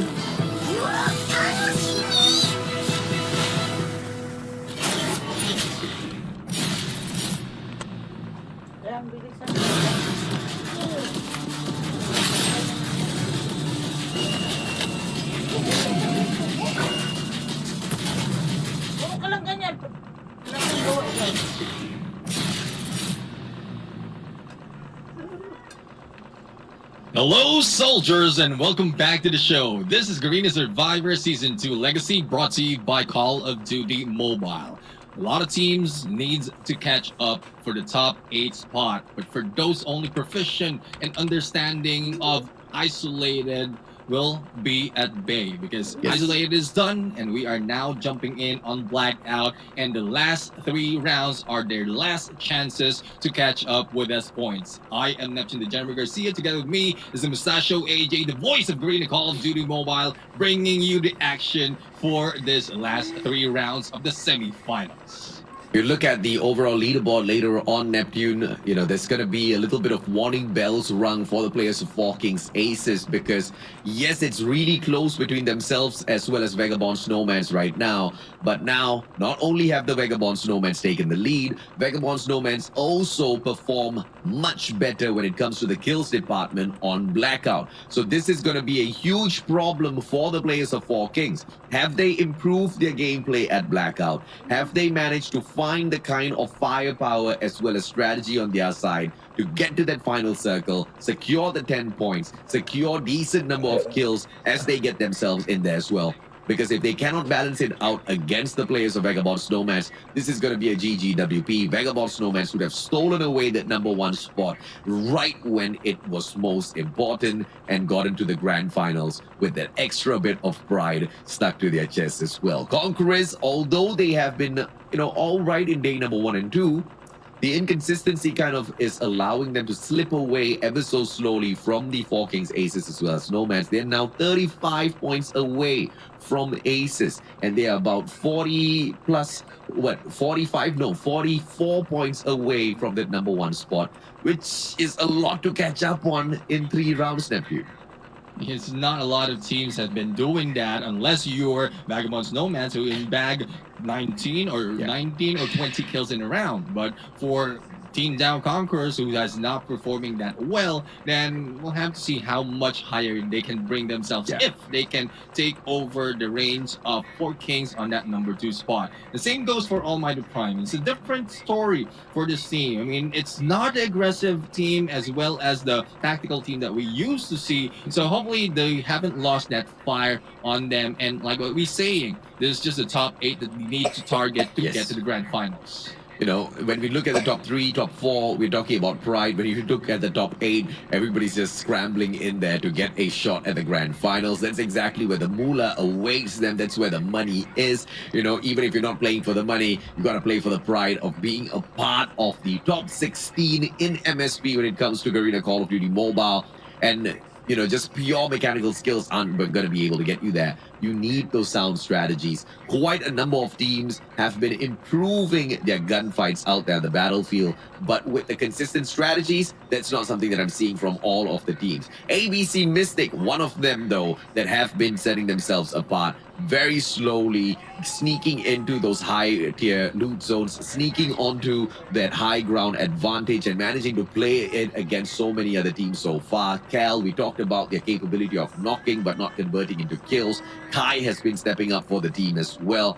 So ABC Mystic now are on the verge of getting it done for MYSG. but they're just way too close to CB1 main. I mean, just at one round is all they need. CB1 main outperforms them. They're just going to kick them right back down into the 9th spot. Yeah, it's very close, especially for even for those in the top 12. Later on, we're going to you're going to see what we're talking about because we are seeing very, very close scores in here from this, like I would say, from the 5th to the 10th or 12th in there. It's like a one good run. Like I mentioned, unless you're a Vagabond Snowman, you can do that in one round. But for the other teams, like it might take the whole 3 rounds later on. But if you remain consistent, you might be in there in the top 8 just like that quickly. NASA Vanguard, Nobles Gaming Ferox, AXP Mercenaries, as well as CB1 Main. These are the teams from the 12th spot all the way up to 9th, and they all have a good opportunity of sneaking into the grand finals and just need one supremely good round, one amazing round on their side to sneak on in there. We are about to jump onto the leaderboards, ladies and gentlemen, boys and girls. Let's do that so that we can continue crunching these numbers for you, because this is what we're talking about, right? Look at CB1 Main with 84 points. AXP Mercenaries just 2 points behind them with 82. Nobles Gaming Ferox just 6 points behind them. 5 points behind Ferox themselves is NASA Vanguard. That's why we highlighted these 4 teams. Very little between them. And if you look at the distance between ABC Mystic and CB1 Main, that's just 5 points. So you just need proper consistent plays, get into that final circle, get about 5 kills on your side, potentially end up in the top 3, and you're going to be big winners by the end of the day, nephew. Yeah, and it's also not far between ABC Mystic compared up until NRX 4-3-2 in there in 5th spot. So like if you in the turn of things, if you have a good solid run, it's quick for you to really move up not only top 8 but also to beat those teams like I mentioned. But so far from this group, it is HGED11 Kratos that has given us great consistency when it comes to placement. Kills department, they can put in a little bit effort, but that was from isolated for this day. A lot of changes will be done by the tactics as well as rotations for Blackout, and this with this close of scores in between everyone, I'm really nervous for them, and I'm pretty sure the same goes not only for the players but those supporting them, because at any point it will change that quickly. It most definitely can change as quickly as that, right? Because we are expecting the smaller teams to go out there and make a lot of noise and bring in consistency, when even the bigger teams with the bigger names, with the bigger respect that the community has for them, can't even bring in the consistency themselves. We're talking about Conquerors unable to bring in the consistency. We're talking about AMD Prime not able to bring in the consistency. We're talking about NRX 4-3-2 unable to bring in the consistency. That's how crazy this lobby is, man. And whenever I think that a team is going to go back to back being that number one, taking away that number 1 spot, I gotta be really careful with those predictions as well, because of how unpredictable this particular lobby is. And all 16 of these teams, obviously we want to see them at the grand finals, but we've only got space for 8, so it's a very small group. This is like the Noah's Ark. Everybody's trying to get on, but just very limited numbers, nephew. Yeah, I mean, those we have sinned with a lot of mistakes in the gameplay will not be able to get in the arc. So hopefully they'll be able to perfect and get away with all those inconsistency, because as we keep mentioning, the last chance for the teams right here. And I would still say the NRX 4-3-2 has been doing well in this season of Garena Survivors, because if we look back from previously, they didn't even reach the grand finals, but this time they're looking at a chance in there, especially with that top 5th spot. But this is a little bit too early to say, because as we keep mentioning, it's not that far, so they need to put in a little bit more in this game, remain alive all throughout. Jokok giving them more information, and the rest of the teams can just hang back for now, go for that placement in this match. But leave AJ, we're going to start this match where the placement of that flight will be. That is one good thing that can indicate if teams will be able to drop as intended. This is game 4 out of 6. 3 opportunities for whoever who wants to scramble into the grand finals to do whatever they can to get into there. Let's see what the teams have got in store for us. Hot drops, hopefully we find none of. There are multiple locations available at Blackout, only 16 teams to go out there and find spots for them. And even in day number 3, game number 4, we seem to find hot drops, Neptune. Yeah, still no question that construction site will be the house of not only one but 2 teams. Oh, finally, another move from the Royal Kings, though they are in there a little bit close in construction side. I think the plan of getting a Jackal and finding out where they can rotate will be playing for this team of the Royal Kings. So it's not just NASA Vanguard who's going for the Jackal gameplay, as Ice, I believe, will be the ones from the Royal Kings. But as we keep seeing and as they keep improving, it is Winter right now onto the flight, and this is where they get most of the points in terms of placement, AJ. I at this point with some of the teams, I really give up, man. We spotted out Hansi opportunity. You know, I give up because, you know, we keep saying this over and over again. Taking hot drops against any teams, it doesn't matter how small or big they are, it puts you in a 50-50 spot, and it's just gonna get you stuck. Winter is stuck. Hansi hopping on in. Hansi taking the shot. Bowie right behind. Winter trying to get away. Winter, what can you do? Bowie shuts down Ozai and Nikosi. The backstab. Bowie saves Winter. The distraction of that stuck Jackal was into the favor of NASA Vanguard. Not quite sure if that's part of the plan, AJ, but that worked for them. Definitely wasn't part of the plan. But I don't know, because like we as a best pilot of the Jackal can do that as well. That can easily be done. So that can be part of the plan, AJ. Jalop still taking the fight up against Nikea Kings. This is that hot drop against the players of ABC Mystic that they have forced upon here, because this is the place, this is the home of ABC Mystic. And the players of Nikea Kings feel like they can take the fight up against them and bag all of these kills. Ju goes in for the hunt, misses by a mile, and very quickly manages to recover his position and save his friend at the very same time. Jalop's going to be brought back. Carl can be scanned through by the one and only Rogue. So this setup is still sound for the players of ABC Mystic. They just need to take this a little bit slower. Omega on the way down. Royal Kings dropping by to check out the situation as well. This is just pandemonium at Factory.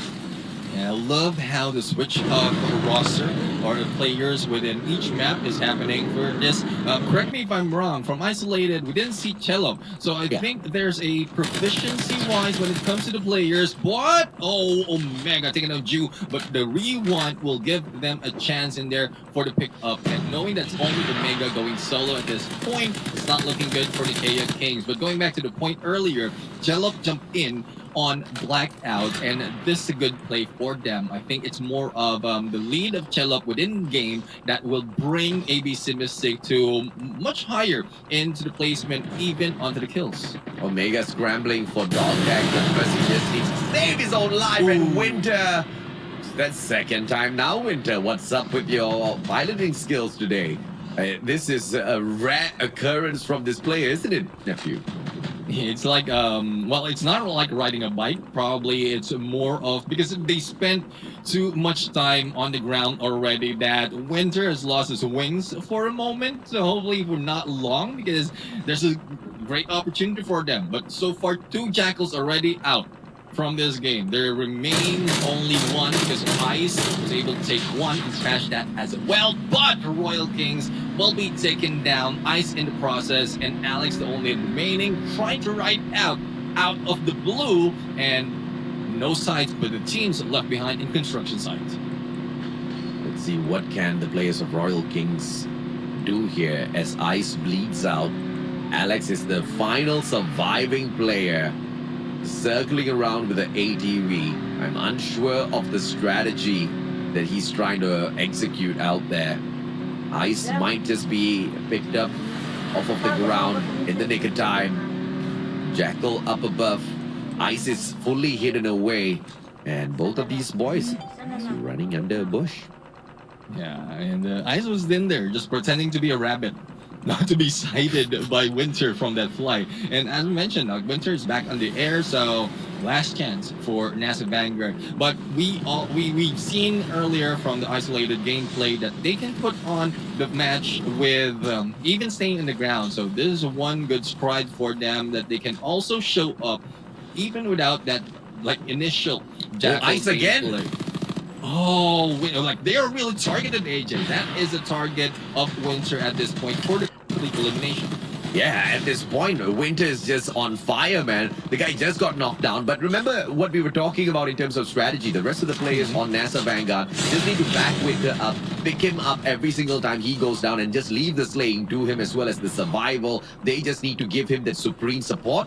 That's exactly what's happening out there for NASA Vanguard. I cannot be even more prouder of them. They are finally getting their strategy in place, and they are just whooping the teams out there. Hopefully, we can see them in the final circle a little bit later on. The team AXP Mercenaries making their way up the Ikea Kings alongside the one and only ABC Mystic in the exact same compound. ABC Mystic hasn't really gone away anywhere from the side of Factory just yet. They rule this place, but as they get attacked from the side of AXP Mercenaries up top, let's see exactly what they can pull off in here, because it is a very sticky situation with Cal once again going down. He now needs to be scanned through. And the Chalop right now with that smoke bomber was able to knock one, but the follow-up will be done by the rest of the teams. And I'm quite surprised why some of the teams right now are, I would say, they think that they can put down ABC Mystic that easily. But from the performance they've done so far, and also the time spent in this area of construction site, like ABC Mystic knows that, or know how to escape, how to fight, and this is one tough team to break in that compound. And as well as in Winter, as we can see, if I'm not mistaken, that was 6 kills already by Winter in that fight, or probably that was ABC Mystic. I might be confused, but a lot of kills and early engagement is going to good plays right now. And as to who's on the shorter end, we'll have to find out and see, because 2 teams already eliminated from the game. 2 teams out. Winter goes to strike again, and yes, he does. Alex taken down. This guy's on fire. Where was this strategy a little bit earlier on? We see another one of those jackals up on top in the air. Frost going down to loot up. Winter has got his eyes on him. As soon as this jackal gets taken out of the air, Winter's gonna be in a lot of trouble. Frost still in here, trying to play this as best as he can, but Winter keeps that pressure up. And Powie is up in the air as well. Powie, you better not let us down, Powie. Yeah, Powie will be flying in that. Only got some tips by from Winter in the flying, and this is the backup that we can count on. If Winter can take the knock and Powie can go and take the slay, and it's a good chance for them to get a lot more kills. And not a lot of teams are also going in, moving for the FHJ gameplay because of how fast that Jackal can get away just you're targeted. So hopefully the gameplay of NASA Vanguard will be used to perfection, and perfection indeed. Enrix 4-3-2, no chance for them. Yeah, this is the best pilot in Garena Call of Duty Mobile Battle Royale. Right, next one to be toasted. Winter is on fire. And there's no smokes in the Jackal of Winter this time. But those smoked out are the teams from below. And I'm preparing my goggles right now. I'm ready to present this to Winter later on, because so far you are right. Best pilot in this game right here. And as we move forward, earlier we've seen that CB1 and the rest of the teams who are in there, who have a chance to catch up, needs to catch up. And that is what they're doing. A lot of kills already for CB1, though there's still 12 remaining in here. 3 teams only taken out from this game. A lot of slays are coming out from this gameplay, and this is what we want. The pressure is on, and we're feeling it, and not the nervous pattern, but more of the successful gameplay that they put on. And this is Winter right now, trying to finish off everyone that he knocks out.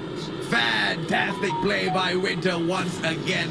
This is the strategy that I've been talking about from day one, Pusakala. And I'm just thankful that we get to see it before the semifinals. For Group B, it is all done and dusted. Winter circles around once again. The best pilot in terms of the Jackal gameplay. Paui is circling around at the very bottom, finishing off all of the knockdown pieces by the one and only Winter. Outside of the circle, Winter cannot flirt with this way too longer. He needs to be really careful. Martin doesn't get tagged up. NASA Myron is just beside him. Everybody on the spot. The players of the NASA Vanguard squad have got this strategy perfected already, Neptune. And this is what we asked for.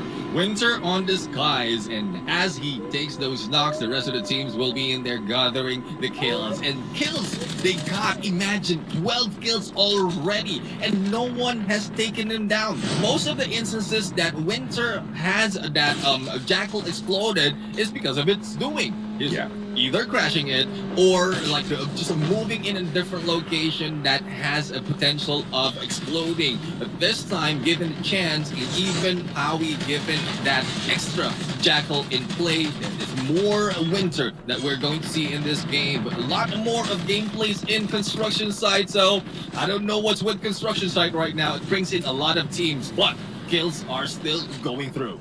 And ABC Mystic is still alive. Here comes that knock from that SMRS out of Cal, and they're still trying to maneuver around. The players of Nikkei Kings are right back. AXP Mercenaries still alive and kicking. Dog tags all around. HEED 11 Kratos are not out of the equation just yet. Just chaos breaking forth in this round, and they are just taking it to the players of AXP Mercenaries. Out, down, and out of the equation. Back up, Boston drops one. Frost taken out. Quick in and out of that Jack. Omega from the top tries to find one. Lexa sneaks away but gets caught. Oh, what a rewind. Lexa survives the onslaught. Omega reposition. Still gets caught. What a play by Omega and L.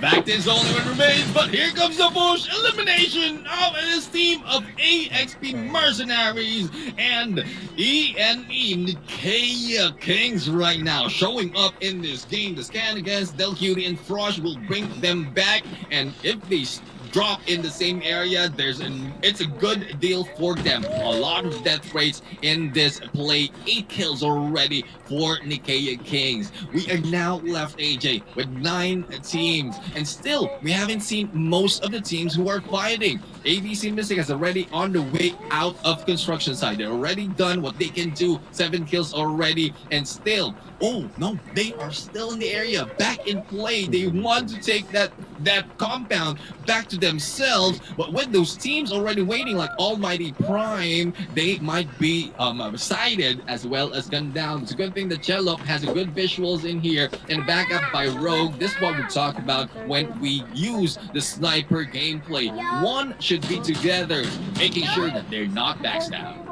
Smart play by ABC Mystic to reposition back away from Factory, follow the circle instead to look for a better vantage point and not mess around with all of them all that too much. Up top you can see Nikkei Kings managing to secure a Jackal for themselves, as well as they just fly past all of the other players. They're not playing it as well as Winter, if you ask me. Nobody can play that Jackal as well as Winter. That's the shocking thing. On the final day of the semis, they've managed to find that secret sauce. We talked about this all the time. As long as Winter can bring in the Jackal into Blackout open grounds, it's gonna be easy peasy for him. Everybody else needs to back them up, and this is that perfect combo that the NASA Vanguard has brought through. NASA Vanguard needed 5 points to catch up with Noobles, 11 points to catch up with AXP Mercenaries, and I think they're doing all of that in this round in itself. They still have a little bit of hope into getting into the grand finals, Neptune.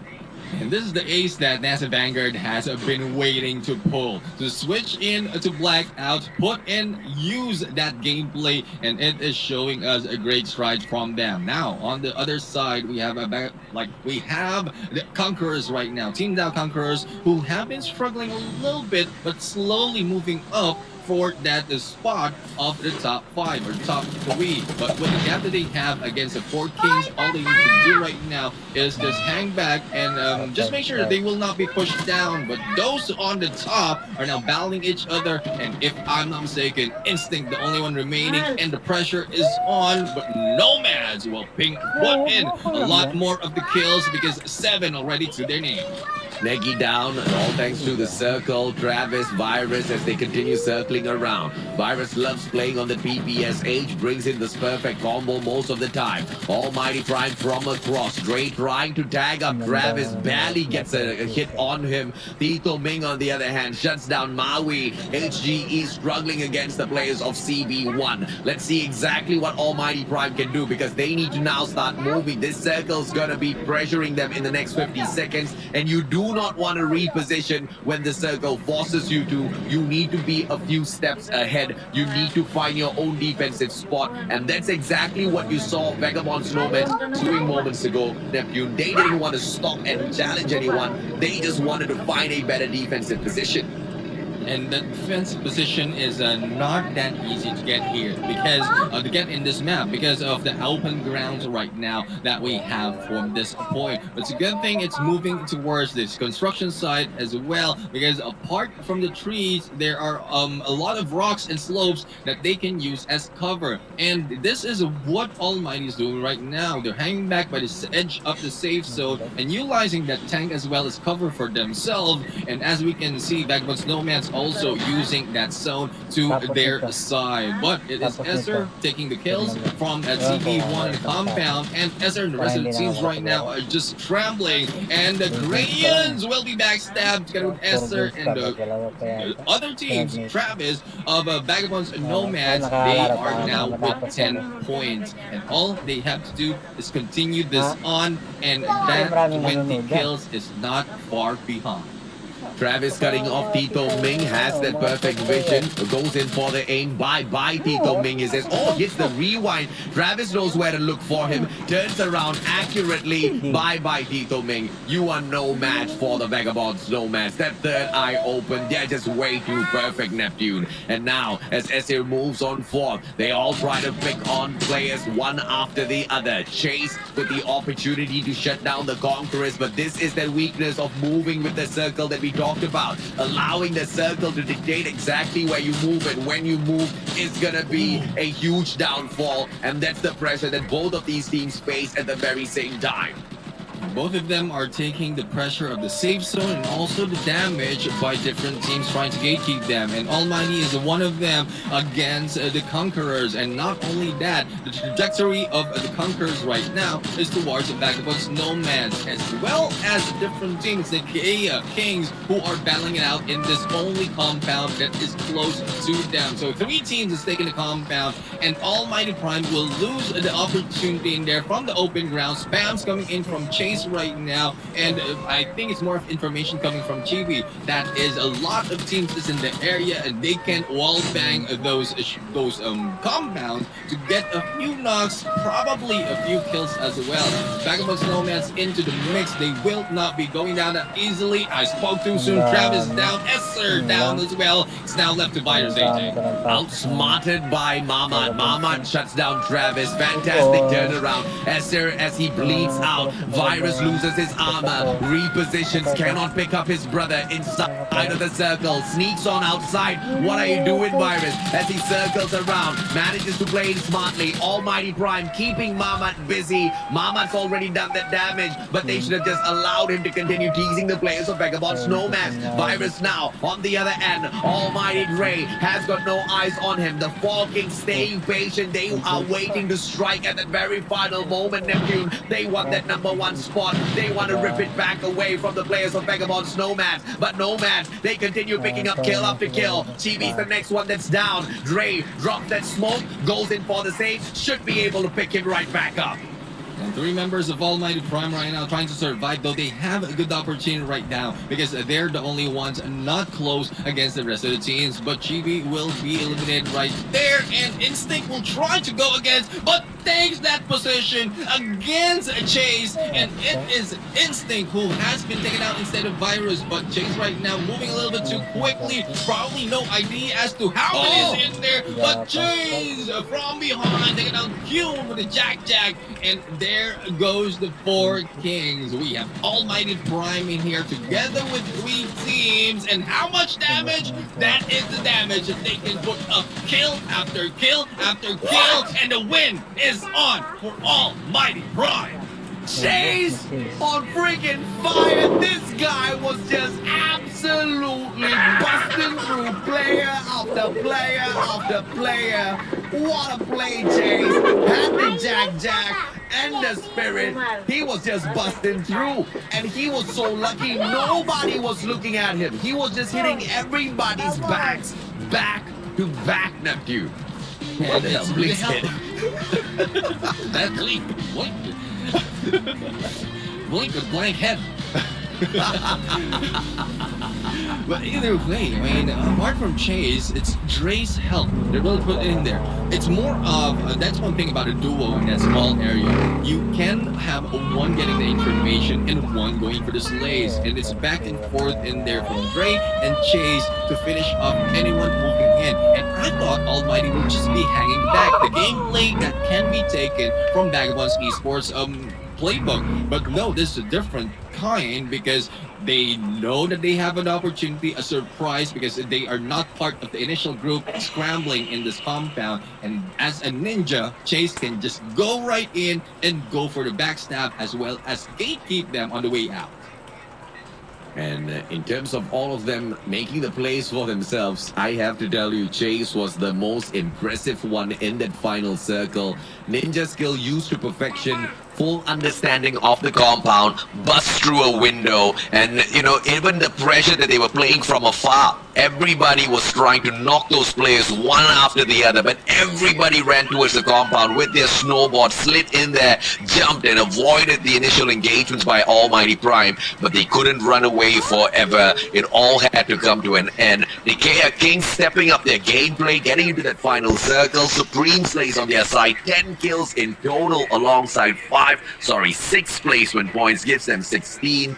Vagabond Snowmans keeps that pressure up on the 4 Kings. We talked about how the kills will be served up by Vagabond Snowmans at Blackout, guaranteed, and they do not fail to keep their consistent promise at Blackout. Managing to hit a total of 12 kills and picking up 5 points from placements for themselves. ABC Mystic showing up good as well this time round. They've got 8 slays on their side, and they take 4 points from placements for a total of 12. 4 Kings with the 2 slays through Instinct and Kyun. Very scrappy plays this time round. Neptune only managed to sneak away 3 points from placement for a total of 5, even outdone by CB1 themselves.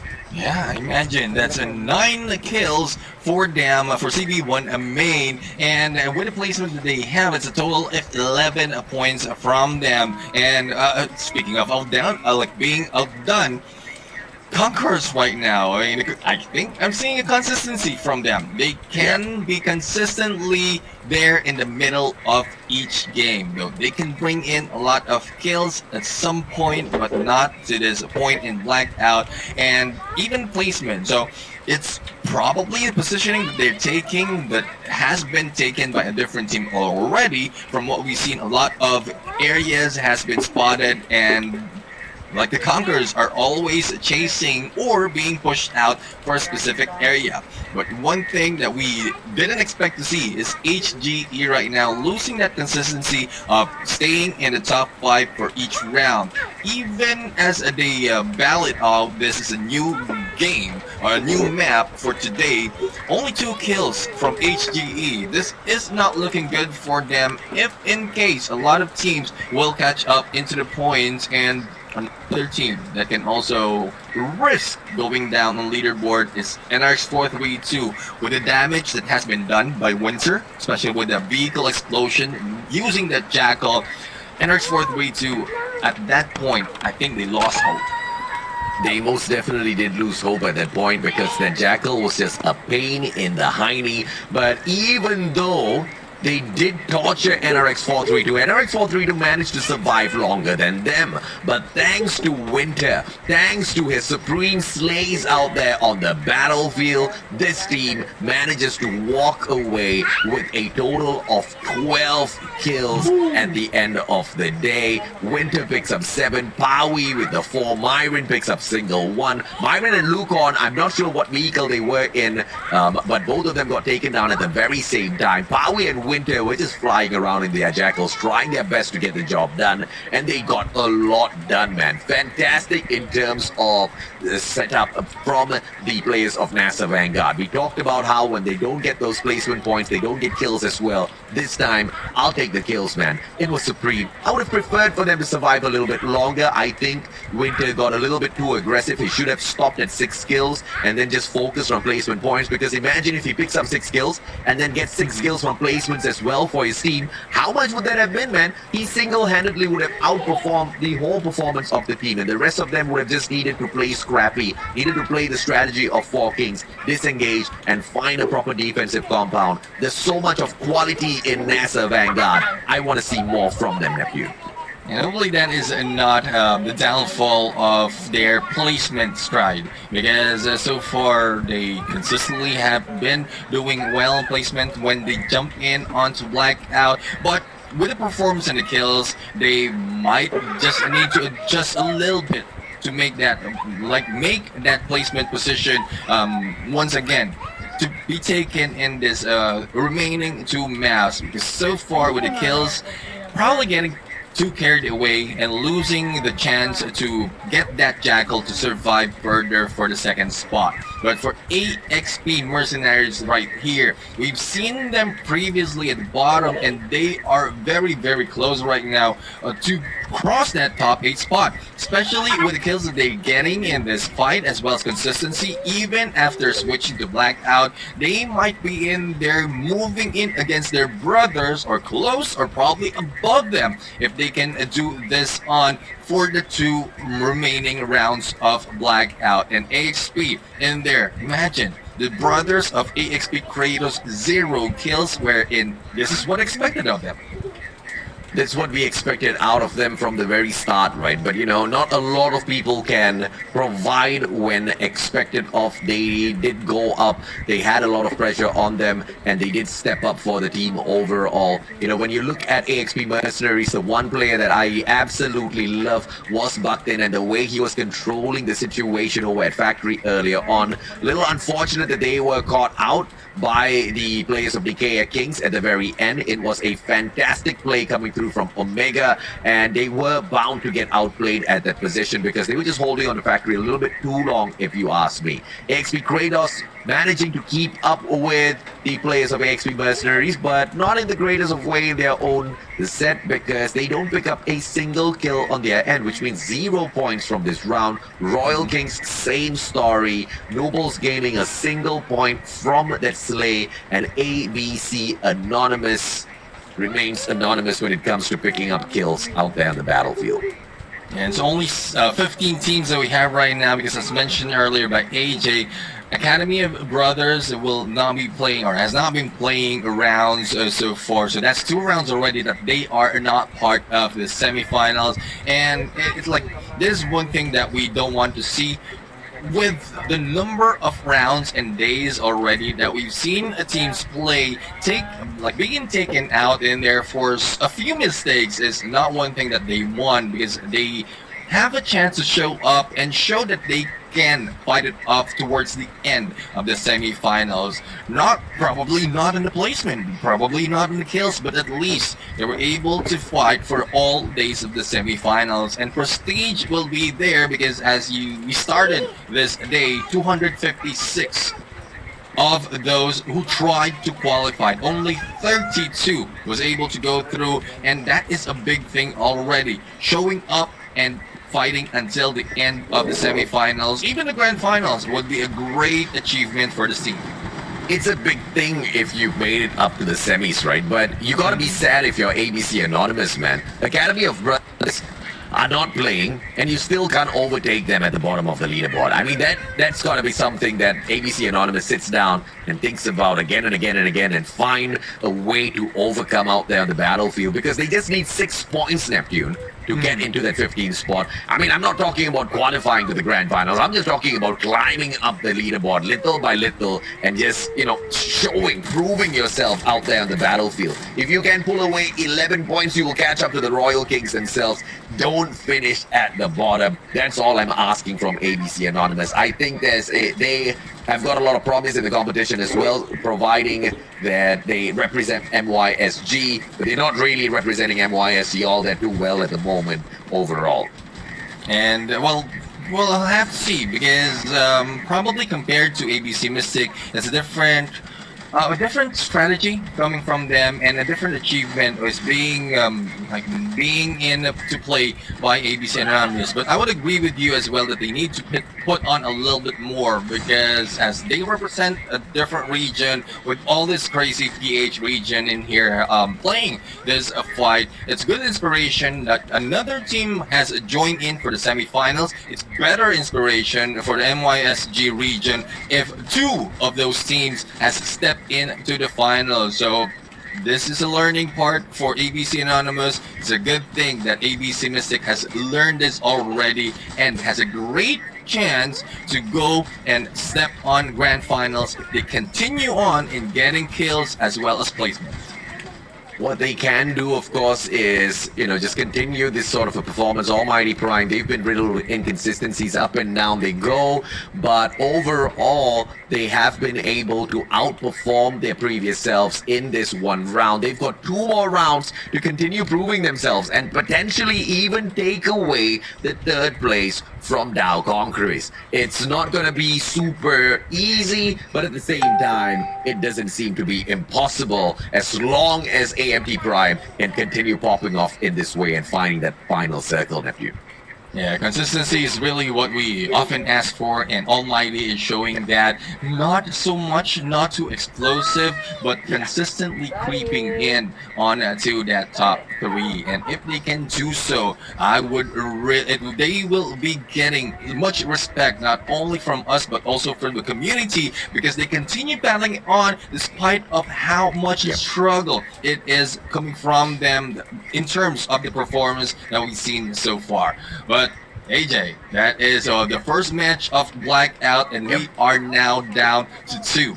And so far, a lot of excitement is being built, especially for the top 8. And for those of you waiting, you have to wait a little bit longer, because we're going for a quick break. When we come back, we're going to go to round number 5 of today. This is Garena Survivor Season 2.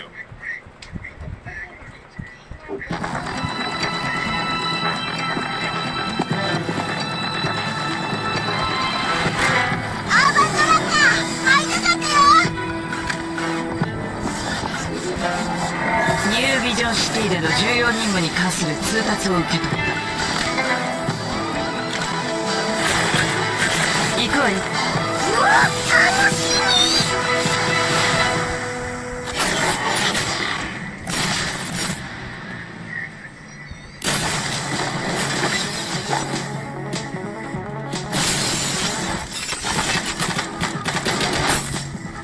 行くぞ。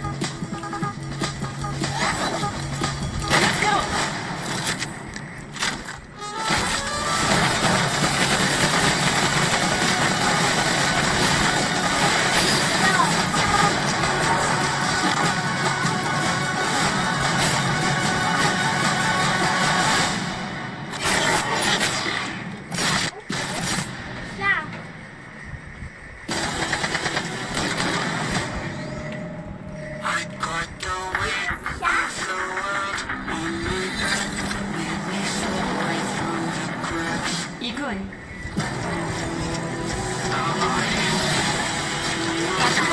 手を貸せ。あれは何なんだ。こいつもポストヒューマンなんだ。そうです。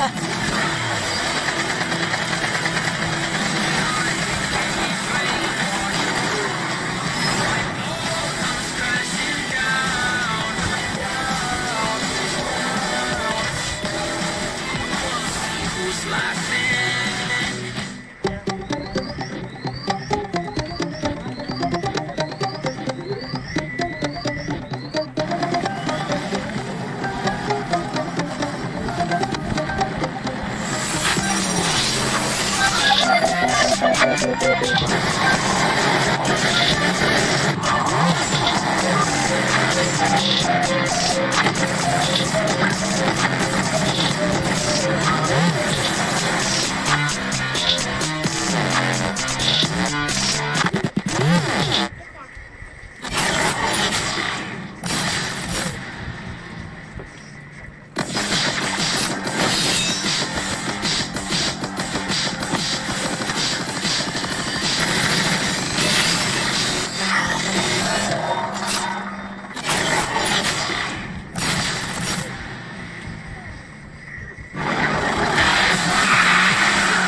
そうささやくのよ。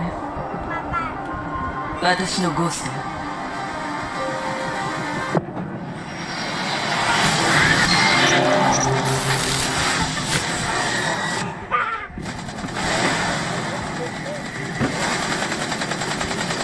佐久間援護しろ。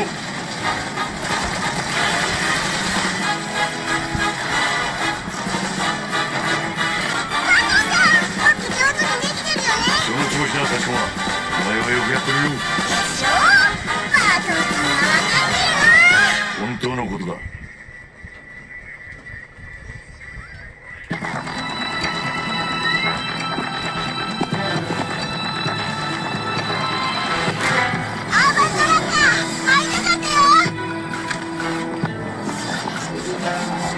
ニュービジョンシティでの重要任務に関する通達を受け取った。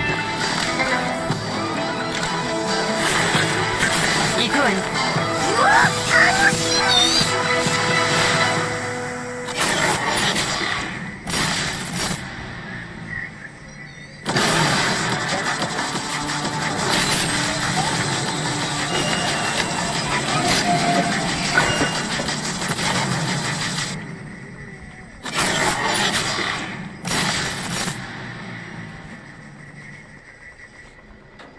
Ladies and gentlemen, boys and girls, welcome back to where all of the action lies in Garena Call of Duty Mobile, the Battle Royale field. This is Garena Survivor Season 2. This season is themed Legacy. Not many teams are staking their right to make their own legacy out there on their battlefield. Some are succeeding, like Vagabond Snowman's out of nowhere on this final day. They have found a way to chug out their performance at Isolated, and we know they will perform at Blackout. This is going to be a huge advantage for them, and teams like Four Kings are going to struggle, and it's going to be a little bit of a heartbreak for them before they head into the grand finals. But it's also warning bells for teams like Four Kings on where they should be focusing very earlier on instead of the final days. And towards the end, we are also seeing Almighty Prime step their pace up. I am the Mustachio AJ, and with me, Neptune the Gentleman Garcia. We'll continue breaking down these stories one at a time, as we only have 2 more matches left before we find out who the top 8 are and who is eliminated from the competition.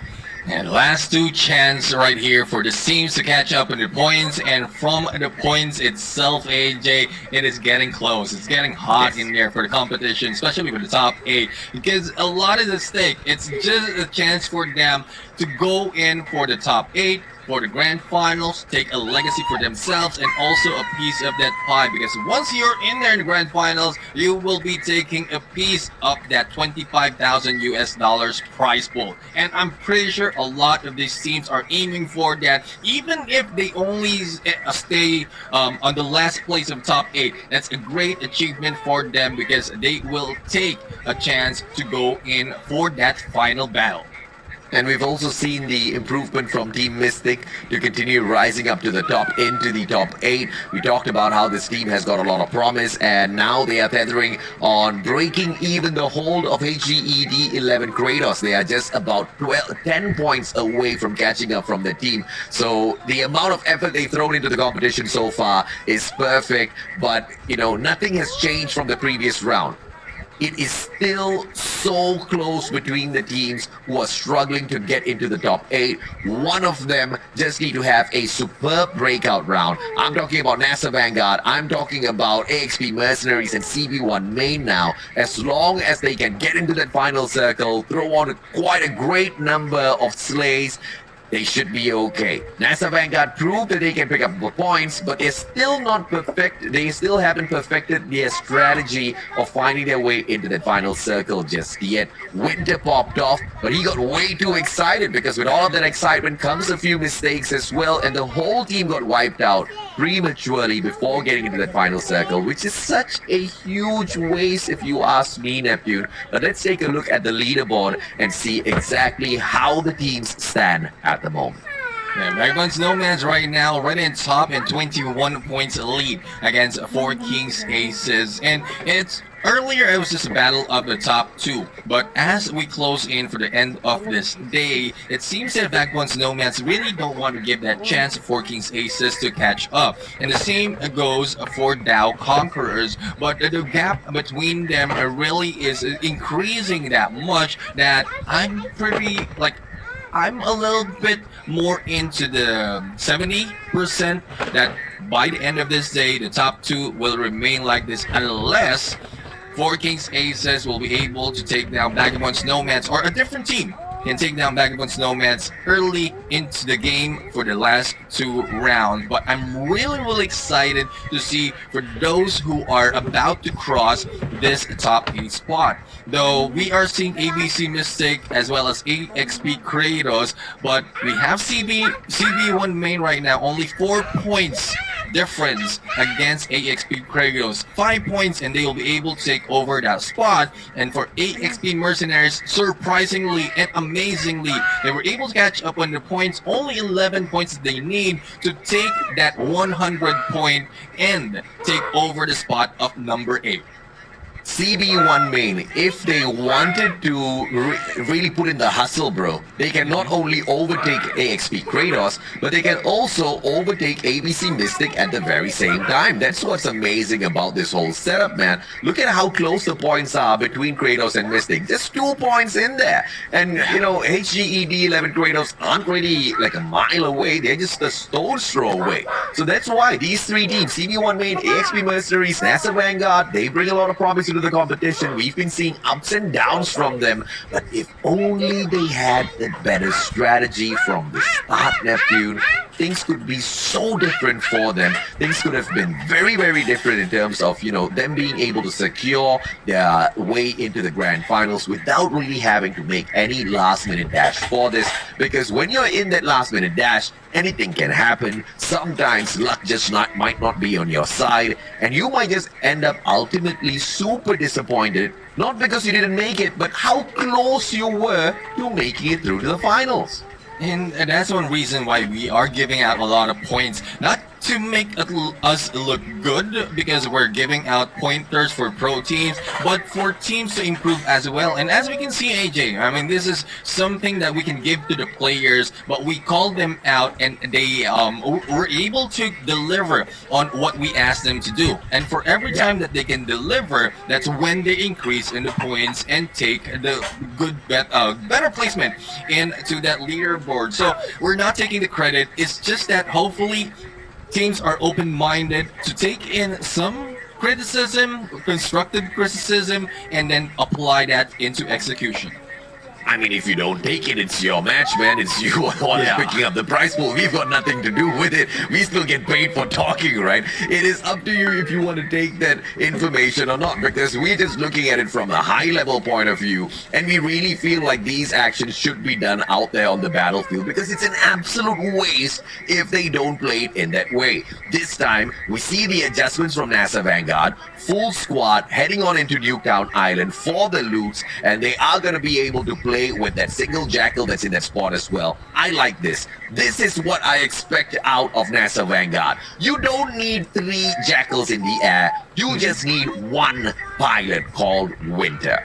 And winter is coming, though it's a little bit too hot in here in the blackout. The deserts in there will not be cooling down that easily, even if winter will be flying in from the clouds. But that will give a lot of opportunities for NASA Vanguard to get points, and as well as not only kills, but also as well as for the placement, because the way Winter is playing previously is more of the placement, always taking that second spot, flying around final circle, and with the help of the team that is now showing great potential on getting those kills and cleanup, might bring more than just placement, but also with the kill point. Yes, and from previous round, AJ, 12 kills if I'm not mistaken from this team, so hopefully they can continue this on and make a solid gameplay for themselves. A solid gameplay is what we look for from every single team out there on the battlefield. especially those who bring a lot of promise, right? You know, I've been hyping up the players of NASA Vanguard, do know, and it's not like they're the biggest slayers out there on the battlefield, but the main reason why I hype them up is because they bring something different to the table. They make the competition exciting to watch, and these are the kinds of teams that I rally up behind. You know, those that can make me lose my mind with all of their plays out there on the battlefield. That's the kind of quality we need at the grand finals, right? And it'll be such a waste to not see a team like that. But we have also seen teams that have proven that as long as you never give up, there is still hope for you. Look at AXP Mercenaries. They started off on day one, not so much of a dangerous mercenary out there on the battlefield, but the improvements were shown in day number 2, and they've slowly climbed their way up, and now just a mere 10 points away from sneaking into the grand finals. 10 points out of 2 rounds, I think it's very doable for them as well, nephew. And that's what we love about this team, who is growing consistently towards each round. These are the teams who we often call as underdogs, and with the movement that they're doing slowly but surely in the top 8, and then this is one good story for them. As AJ mentioned, excitement and story. That is what brings this job of shoutcasting and relaying this, like everything that's happening for the viewers out there. That is what we love. The movement, the improvement, as well as how they are winning gunfights. This is what brings more of the love for the game, for the teams, and for the community from us to you. And hopefully a lot more will be seen for the last 2 rounds right now. Another team that has really given us great potential, especially from season 1, is ABC Mystic. This time there's only a few instances that they have lost those opportunities, those chances for the top 8, and they remain consistent, continuously being challenged on construction site. They defend themselves and put in a great show. What a performance so far by the Mystic squad. But now, once again, as they engage with their nemesis Nikkei Kings at Factory, only one can stand, but one better take the other one down quickly, because this one is just going to be a party. We saw earlier on how many people want the same spot. Hello?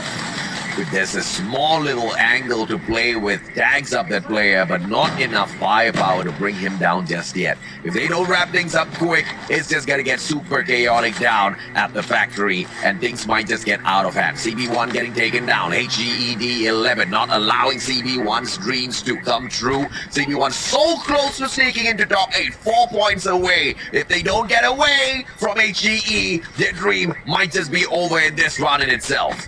And AG is one of the teams who are really turning around from themselves. Imagine stepping in there on the top 6, even against those who are in here, battling it out, consistently being on the top 5 of that isolated map that we've seen earlier. And this is what consistency that we keep asking from the team, and that is what it will bring you in this fight. If you remain consistent, even with like small kills and more of the placement, or vice versa, it will bring you up to a different level. So hopefully the same goes for CB1 main, but the battle continues by BBV in here, or sorry, the Conquerors in here against this teams of Nuod Gaming. The Nuod Gaming, they have good gameplays, but Conquerors right now, I believe in terms of strats, has a better one against this company. Let's see what they can pull off. Nuod Gaming, NASA Vanguard. NASA Vanguard so far has got no slays on their side. My god, I cannot believe what I'm seeing, because they're actually taking that advice, man. Single, Jackal, 3 players on the vehicle. Let's hope and pray they all make it through to the grand final safely on that flight. Mystic still dealing with the players of AXP Mercenaries. Chenlo, good spot. Oh, rewind hit. Lexus can't rewind nowhere. Baktin just in front of him pops the smoke. Backstab by Chenlo. Fantastic play. Baktin's the next one to get dropped down. Chenlo's on fire. And Lexus is the only one remaining in there, going far, far away on that snowboard. And 3 kills already to the name of ABC Mystic. Now, we still have Nikea Kings right now. And it's surprising that Nikea Kings has been surviving this long for the Kings of Construction side. ABC Mystic has already taken this so many times, and they know the workaround on all those compounds. But Chelop right now putting a little pressure, and Frosh will be taken down. It is now left to Omega, Al, and Del Cutie to defend themselves. But in terms of position, it is ABC Mystic out in the open. Home might be gunned down. It's a good thing there's a dip in here that can provide us a cover. But Al on the other side receiving the end from Chelop, and M4 LMG in play. Yeah, fantastic backup by Chelop. Just moves on through M4 LMG for the successful takedown. And now one more player on the other end. Nikea Kings trying to play the game of survival, and AXP Mercenaries are right back in for round 3, Neptune. Yes, and I think the end. Ding, ding, ding, ding. That ends around for this battle. ABC Mystic. No, not yet. Oh my god, still one surviving in here, and it's only one member. Vega right now alive and kicking, but as a safe zone is now closing in. We didn't get a glimpse of that so far in the minimap earlier, but they have a chopper, so ABC Mystic has a better chance to get to the zone, and it's not that far from what we've seen. And from this first phase, it will move slowly this time compared to the other phase. But Winter is still on the flight right now, and hopefully a lot more of damage can be done by the team of NASA Vanguard, and they make it to the top 8.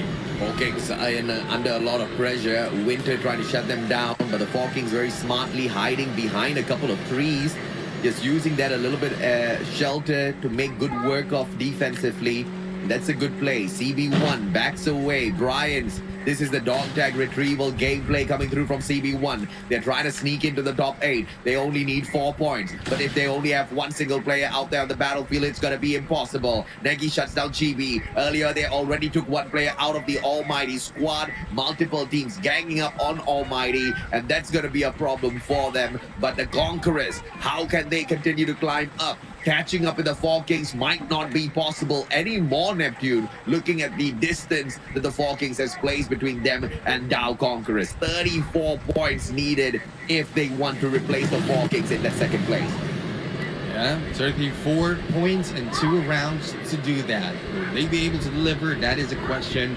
And if in case not, we still secure the top 8. But good showing from them will bring them that place. But 4 Kings still nowhere to be found, and the Vagabonds Nomads at this point a little bit too slow. They are going from compound to compound, prioritizing an objective, and this time it's airdrop that they are getting. I think this is a good start for them, and if they were able to get an airdrop or an arsenal already, they are starting to getting ready for battle. But NASA Vanguard right now on the ground, knows so much on the skies. They might be gunned down, and Esser releasing that FHJ missile.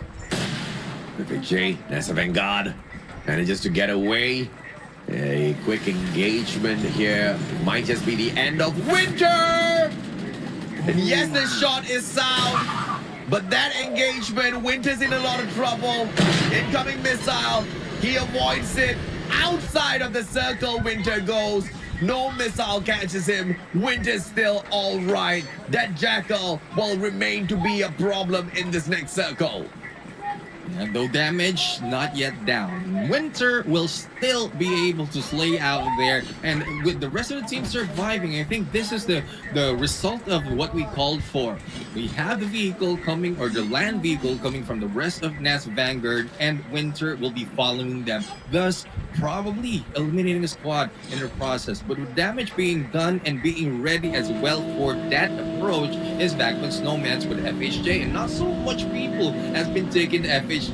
And with that previous round where in NASA Vanguard I was able to get a lot of kills, well, I guess it's about time to get that FSJ in play and eliminate or take down those Jackals. But so far on how well Winter is flying it, not easy for the other teams.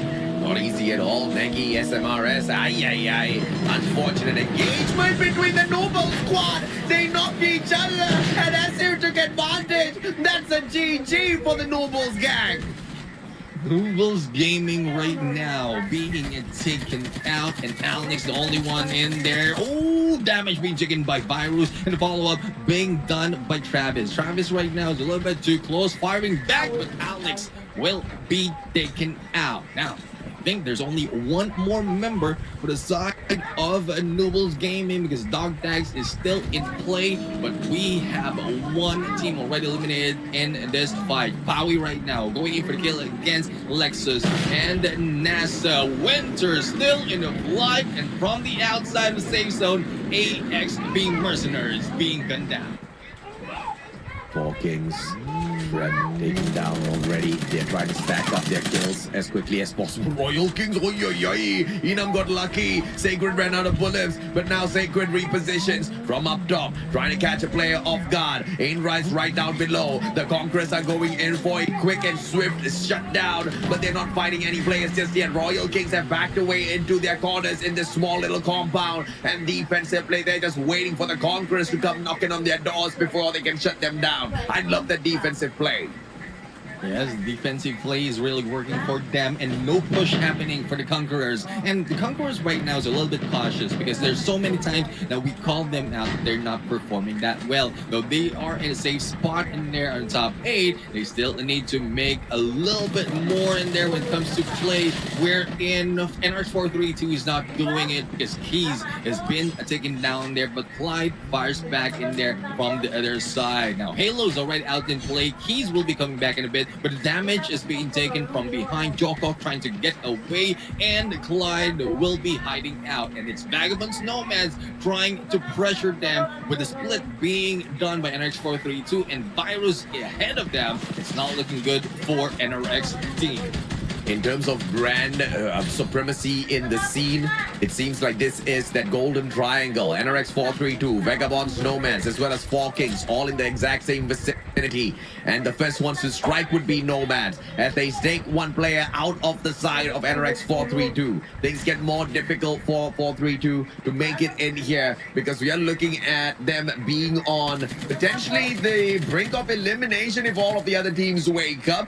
That's gonna be even a possibility, because Neptune, you're looking at Kratos being 2 points away from them, Mystic being 12 points away, and AXP Kratos themselves being 14 points away. So NRX 432 better step up their gameplay and find that final circle with a few extra kills on their side if they want to stay in and move on to the grand finals. I guess they'll be praying that HGE Kratos, ABC Mystic, and AXP Kratos will not be doing that well for the last 2 rounds of the semifinals. Otherwise, lost cause in there, though they were sitting in there pretty on the 5th spot, but with how close the points are, it will not be that easy for them if they don't maintain either the placement or the kills. But with those Nomads right now going in, assassinating teams one at a time, hunting them like they're nothing, well, it is really tough to say if NRX 432 and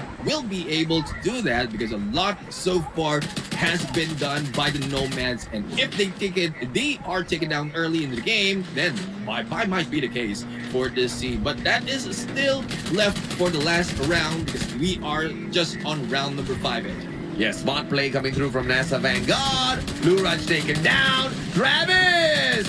As well as Esir blow up Myron's vehicle. NASA loses 1 player. No more rewipe for User. The rest of the NASA players, they back away. They've got a small defensive compound to work with. Virus from so far away. AK-47 Supremacy manages to tag up Ingston just a little bit. 4G's in a lot of trouble. Drops down into the drain and is safe, but Kyun shuts him down. This took 1 single shot after Virus had chipped away at his health already. Kyun finds Virus. Virus says bye-bye, hits that rewind and repositions. Mother Nature now helping out Vagabonds Nomads survive out there on the battlefield, using the trees, using the side of that hills. Vagabonds Nomads retreat, and they find the defense for themselves, and Void sneaks away. Kyun's just tagging up one after the other. Find the knock onto Ninji. Can he get the kill? Ninji slides away. He crawls to his safety.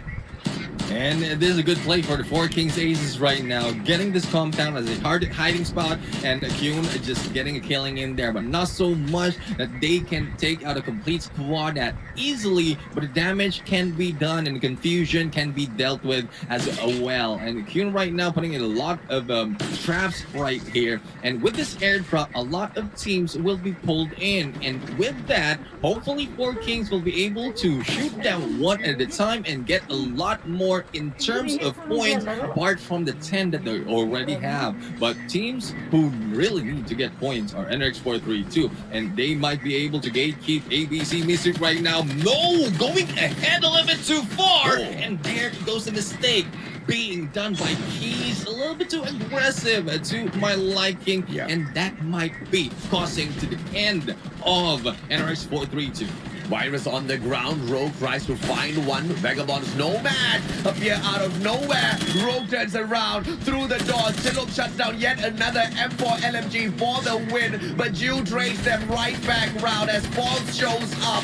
Fantastic plays by Cal. Vagabond's Nomads. Can they hold on? Because the players of ABC Mystic, they are on fire. Cal is running out of time outside of the circle. They are all out of time. Goodbye, Mystic. And Esser just outplayed all of them. Cal flying in. Esser says, hell no.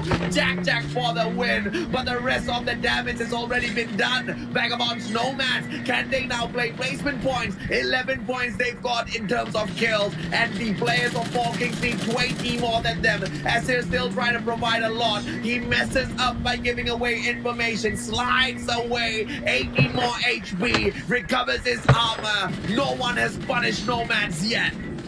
Yes, Nomads still have a chance to get a lot more of kills, but it's now left to one of the members. From the other side, oh no, Esser, and they're still taking a kill, and Alex is out 12 kills already, and has a smoke bomber, a potential to really go in against the Conquerors, but who will be firing back at them, or if there's any smoke bomber for the side of the Conquerors? No one down just yet, but will be damaged with the extent of almost elimination, and Esser just moving back and forth, in and out as the safe zone is now closing in, but no! There goes it. Secret taking down back once Nomad. Now Four Kings, all they need to focus on is managing to pick up 20 kills as well as 10 placement points. Can they do the impossible? They've got 14 already. They need to hustle up for 6 more slays. Nagy brings in his SMRS, drops it for the M4 instead. Fright right in front of him. There's no way they're going to be able to lose this now. 5 more players in front of them. If Four Kings can pick up all of those kills, they would have done the impossible. They would have caught up with Vagabond's Nomad, and it's all going to go down to that one final game. Four Kings flag from the right. Right can take the aggressive push as he is playing that rewind. Sekre on the hiding from out front. HGE Burn is caught out in the open. Crayons is tagged up as well. Fry taking a lot of risk for the team as he can continuously put the pressure on them. But BBB Sekre still stays hidden. He doesn't want to do anything. He wants to play the best of placement points for the team of Tau Conquerors. Sekre is still alive and kicking just in that defense, and HGE is receiving damage. Good thing that Fright is a rewind, was able to get back in there, but Nagy will be taken down by Burn in the process. And Nagy eliminated from this battle is now left to 3 members, and there you go, instinctively going in for the kill against Sekre. 2 team remaining, and 3 soldiers from HGE are the only thing stopping them from taking the win. And when they got 4 Kings Aces takes this one. They do the impossible. They achieve the absolute crazy victory. We talked about how they needed 21 points more than Vagabond's Nomads. They might have not been able to get up to that point just yet, ladies and gentlemen, boys and girls, because of what the Nomads themselves managed to achieve. They picked up a decent number of kills before being shut down, and they had a couple of placement points. Not really on their side because they got taken down a little prematurely. I believe maybe 1 or 2 points. Where is Vagabond's Nomad? 7th place. That means 1 point from placement. Let's take a look at their kills. We've got a total of 512. So 13 points from Vagabond's Nomads here, Neptune. And when you look at the Four Kings on the other hand, you've got a total of 19 kills, 29 points. My oh my! What a play! I mean, 29, so that is 7 short in there. But still, lead has been taken by Vagabonds and Nomads. But this gets close because we only saw this gameplay, this number of points from Vagabonds Nomads. And this gives us a good idea on what the Four Kings Aces can do when they focus on survivability as well as the slays. And I think this is the only chance that we've seen this high points coming from the Four Kings Aces, because previously, yes, they are taking the win, but not so much in the kills. Yeah. With the kills, with the slays that they have right now, this is an awesome start. So hopefully, for the first or the last round of the semifinals, they can bring it on. And no matter how close or far, if they can take that #1 spot, I don't know what else to say about this team. HGE D11 Kratos, we talked about how they have the quality to push NRX 4-3 down, and they have done exactly that. They've outperformed NRX 4-3-2. They pick up a total of 10 kills for themselves and 6 placement points, and more than guaranteed replaces NRX 4-3-2 in that 5th place, pushing them down to the 6th spot. And ABC Mystic, they are going to be the next ones we keep our eyes on, because they might just be able to push NRX 4-3-2 down even further. This Dow Conquerors squad, they managed to pick up a total of 9 kills for themselves, as well as 5 placement points for a total of 14 from this round. Once again, still a lot to go to catch up with Nomads as well as Aces. NASA Vanguard proves themselves in this round. They pick up 4 placement points alongside a total of 7 kills, which gives them 11. And we were talking about how NASA Vanguard needs 6 to catch up with Mercenaries, and they need a total of 12 to sneak into the 9th spot. But this is better than nothing. Look at Nubos Gaming making their way up as well. They want to fight for the grand finals, but it's looking like it might just be a little bit too late. 5th place gives them 3 placement points, 5 kills in total, a total of 8 points picked up. Royal Kings hustling, but the hustle is just a little too late, boys. A total of 6 kills in here, as well as 2 placement points. Vagabonds Nomads bomb out early, but we talked about the number of kills that they've got already. They managed to stay up at the #1 spot with a 7-point lead over the Four Kings Neptune. Yes, and the KO Kings right now be consistently going for the challenge and construction site.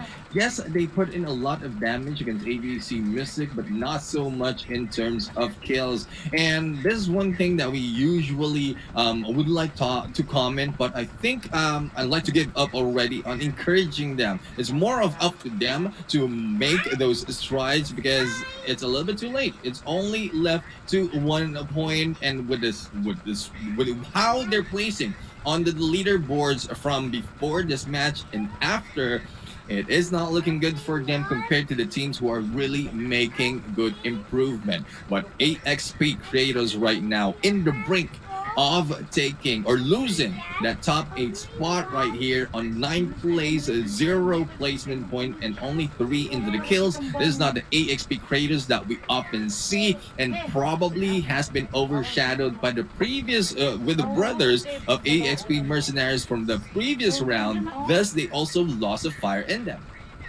They lost their fire in them, but I believe they've still got a lot more to show up with in this competition. ABC Mystic, phenomenal performance this time round. 11 kills, but down at the 10th spot, you get no placement points at all. NRX 4-3-2, not very impressive with the performance. And we talked about how ABC Mystic could overtake NRX 4-3-2, and that now might just be a possibility in the final round, Neptune. CB1, 12 spots, 0 kills, 0 points. AXP Mercenaries, 0 points. Team number 5, the one and only ABC Anonymous. We talked about how Academy of Brothers Main are not even playing, but this team hasn't even been able to beat Academy of Brothers Main, who have not been playing. So they really need to think long and hard about how they're performing in the competition and find a way to repair some of their strategies. And at the very bottom sits all mighty prime, not in their prime. Yeah, not in their prime, losing their fire, not quite sure what's happening with All the Mighty, because this is not what we're seeing from the second placer from the previous season. This is not what we want to see. We want a little bit more fight from them, but I believe with so much pressure coming in from different teams, they might just feeling it.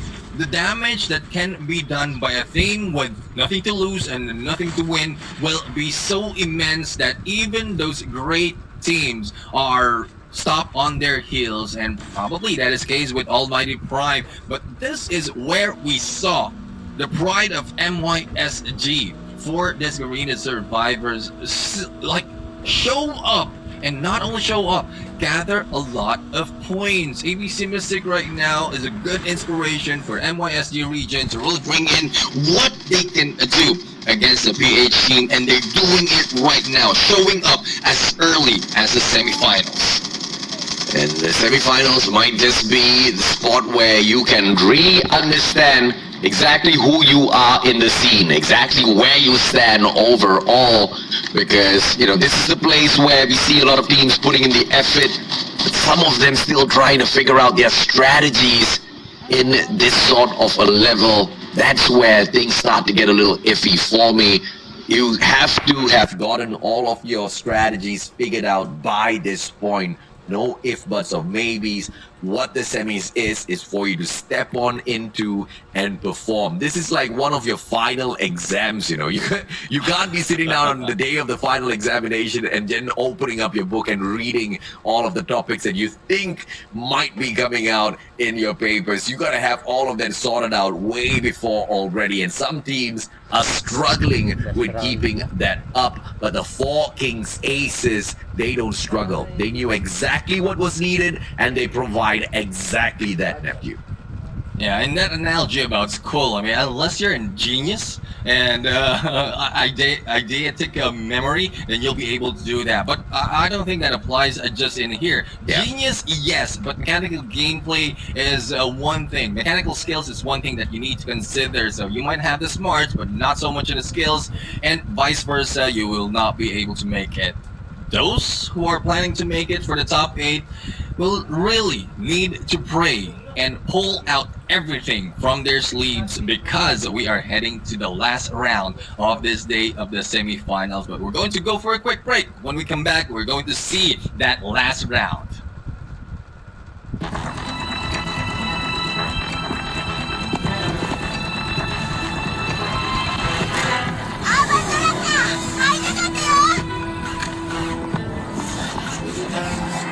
ニュービジョンシティでの重要任務に関する通達を受けた。行こうよ。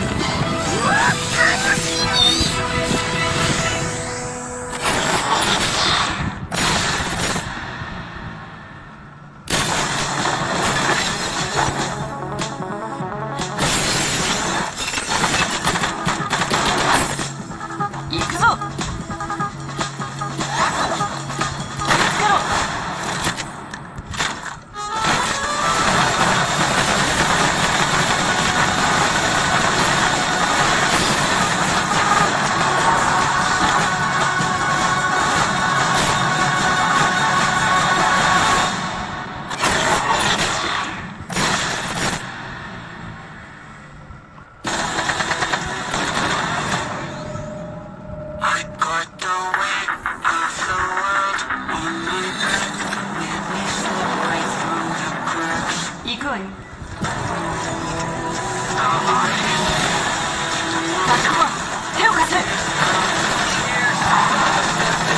あれは何なんだ。こいつもポストヒューマンなのか。沢口さん。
何やってんだ。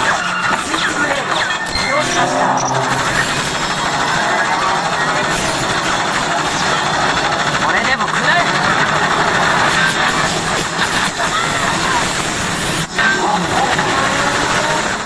移動中です。遅い。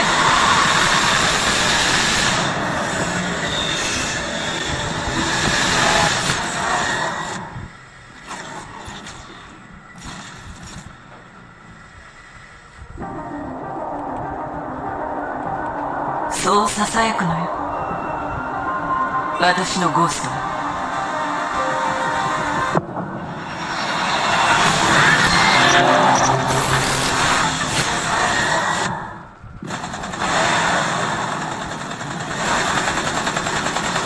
白馬援護しろ。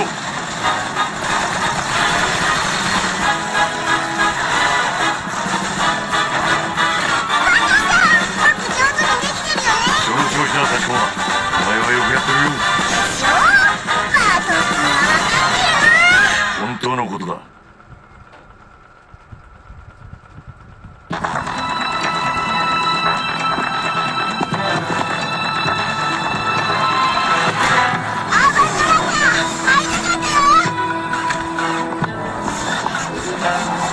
ニュービジョンシティでの重要任務に関する通達を受け取った。行くわよ。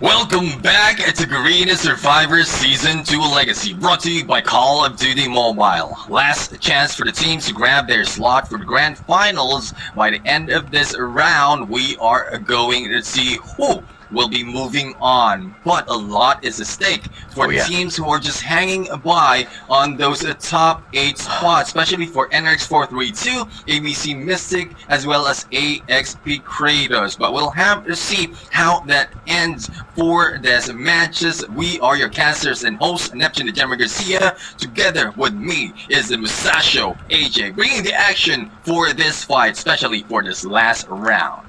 The last round's gonna be crazy, man, and I think NRX 432, although they are very close towards the bottom, it's gonna take a lot to kick them out of the top 8.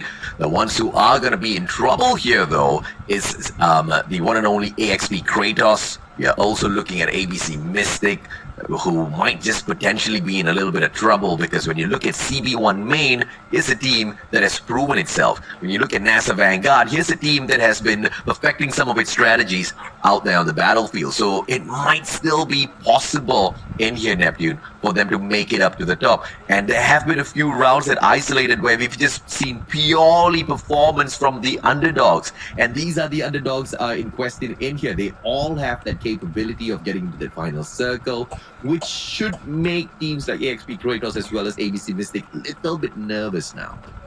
Yeah, and they really need to be nervous because a lot of the stake, and they can't be sitting it out chilling like a villain right now. They need to be a little bit more aggressive in the gameplay that they have, and also with the strats that they have in terms of survivability. And that what might be, or that might be the need for them to focus on surviving further and just taking kills later towards that last phase. Because if they try to be aggressive and get a lot of kills, it might be the end of them early into the game, and we don't want them to have that to happen to them, especially as they are in the running for the top 8. Let's see exactly how the teams stack up against each other on the leaderboard shortly, ladies and gentlemen, boys and girls. Once again, it looks like it can get a little messy towards the bottom 8, because this is the final round for the teams who are not in the top 8 to squeeze themselves in. And it's that final round where Kratos, Mystic, NRX432 just need to defend for their lives and get into that final circle. All of the teams out there have got a lot of promise, and if you look at the top of the leaderboard, the 4 Kings Aces now are just 5 points away from Vagabond Snowmans, cutting down that lead by quite a bit. Earlier on they needed to work for more than 20, but now they just need to outperform Nomads in the exact same way they did the previous round at you.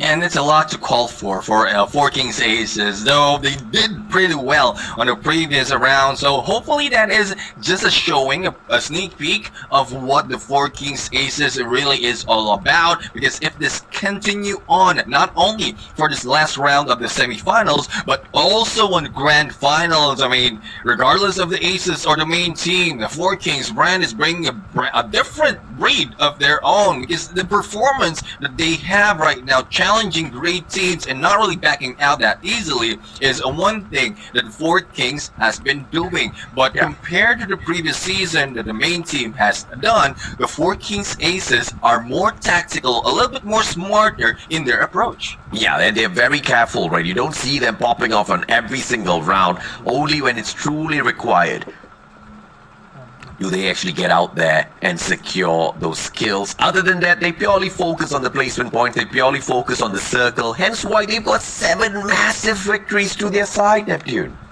Yeah, I mean, mostly, this is not just in Blackout, this is a combination of different maps, and this is one thing that I'm sorry if I compare 4 Kings Main and 4 Kings Aces, because we've seen more performance of 4 Kings Main on Blackout, but 4 Kings Aces doing it either isolated or Blackout. They're getting the slays, they're getting positions, it's just balanced all throughout. There are some inconsistency, thus they are still in the second right now, but consistency happens not just to 4 Kings Aces, for all the teams. Team Dow Conquerors, a lot of inconsistency, but this time towards the last leg of this day, we are seeing them, though in the middle, consistently getting those points they need, that there's no need to really aim to catch that number 2 spot. They just need to stay on the top 8, and that is what they're doing.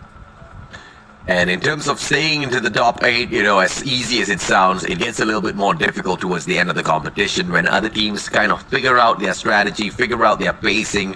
You know, the first game jitter's obviously not there anymore in day number 3, but they are getting more of a greater hold on the game overall. And that's exactly what I love about Battle Royales, where they've got so many rounds to make those adjustments. So if you struggle at the start, it doesn't mean you're going to end the competition still at a struggle, right? You can find those adjustments, you can find those improvements, and that's what I've loved about NASA Vanguard so far. But they have left to, you know, some of these rounds to experimentation, and they've lost those opportunities.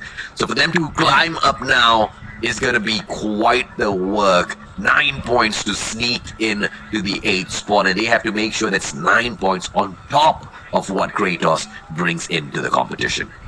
Well, a lot of targets. A lot of the teams and the targets on their back right now, because you can only get there if you take out this team early into this game. But a lot of like moving parts will be happening, not only with your team, vehicles, and gameplay, but also the points that will be gathered by the opponents. And from what we are looking right now, not a lot of teams has changed the ways, especially for what's happening in construction side. But so far, Nuketown Island has already been taken in there by NASA Vanguard, and also I think that is Royal Kings, that is Ice, who's also flying together with Winter. So who'll be going down on that dogfight, we'll have to find out later if they meet. Let's see exactly who meets whom. ABC Mystic once again, Nikea Kings, this factory battle. I'm starting to get sick of it already, Neptune, but they don't seem to get sick of it. ABC Mystic, this time pays a high price. Mystics try to hold on to that 7th spot, but I believe with this one blunder that Nikea Kings stepping up, this might just be the end. Nikea Kings, they have got no hope to make it into the top 8. They just want to ruin the chances of Mystic. And that's one thing about those not in the running of a top 8. They have nothing to lose. Thus, the energy as well as the courage is there. No fear at all. No care at all. All they want to do is kill anyone in front of them. And there you have it. ABC Mystic has been eliminated early in this game. So hopefully AXP Creators and CB1 Main will not be doing that much, but I'm looking forward as well as a crossover. So we'll have to see if that will be a slim take of that top 8 spot, AJ, because currently they're in 7th spot, so it's not really that far, but it's very, very close for ABC Mystic. I believe they should be able to bounce back. CB1 Main manages to sneak on away. No pressure whatsoever. Players from the side of AXP should be able to handle the situation well. AXP Kratos, one of the teams that are tethering on the edge of elimination or survival. They currently sit down in the 8th spot. Behind them, CB1 Main trying to beat them to get into the grand finals. 8 points required. This is a big fight. CB1, if they can take down AXP Kratos, it's the first of many things that they need to do in this round, but it will be the biggest job done as long as they can shut them down, Neptune. As the rotation right now of CB1 is putting a lot of pressure against AXP Creators. It's a good thing that Trevor has taken this roof and good visibility against Brian's as well as the domain, but a little bit too aggressive in the rush right now. Hopefully this is a different approach from them and taking that roof once again, but breaking that glass really will move him on the 2nd floor. Now this is a battle of raid that we haven't seen that much because rooftops is not unreachable for some points in but this time it is AXP and CB1 showing us how it is done.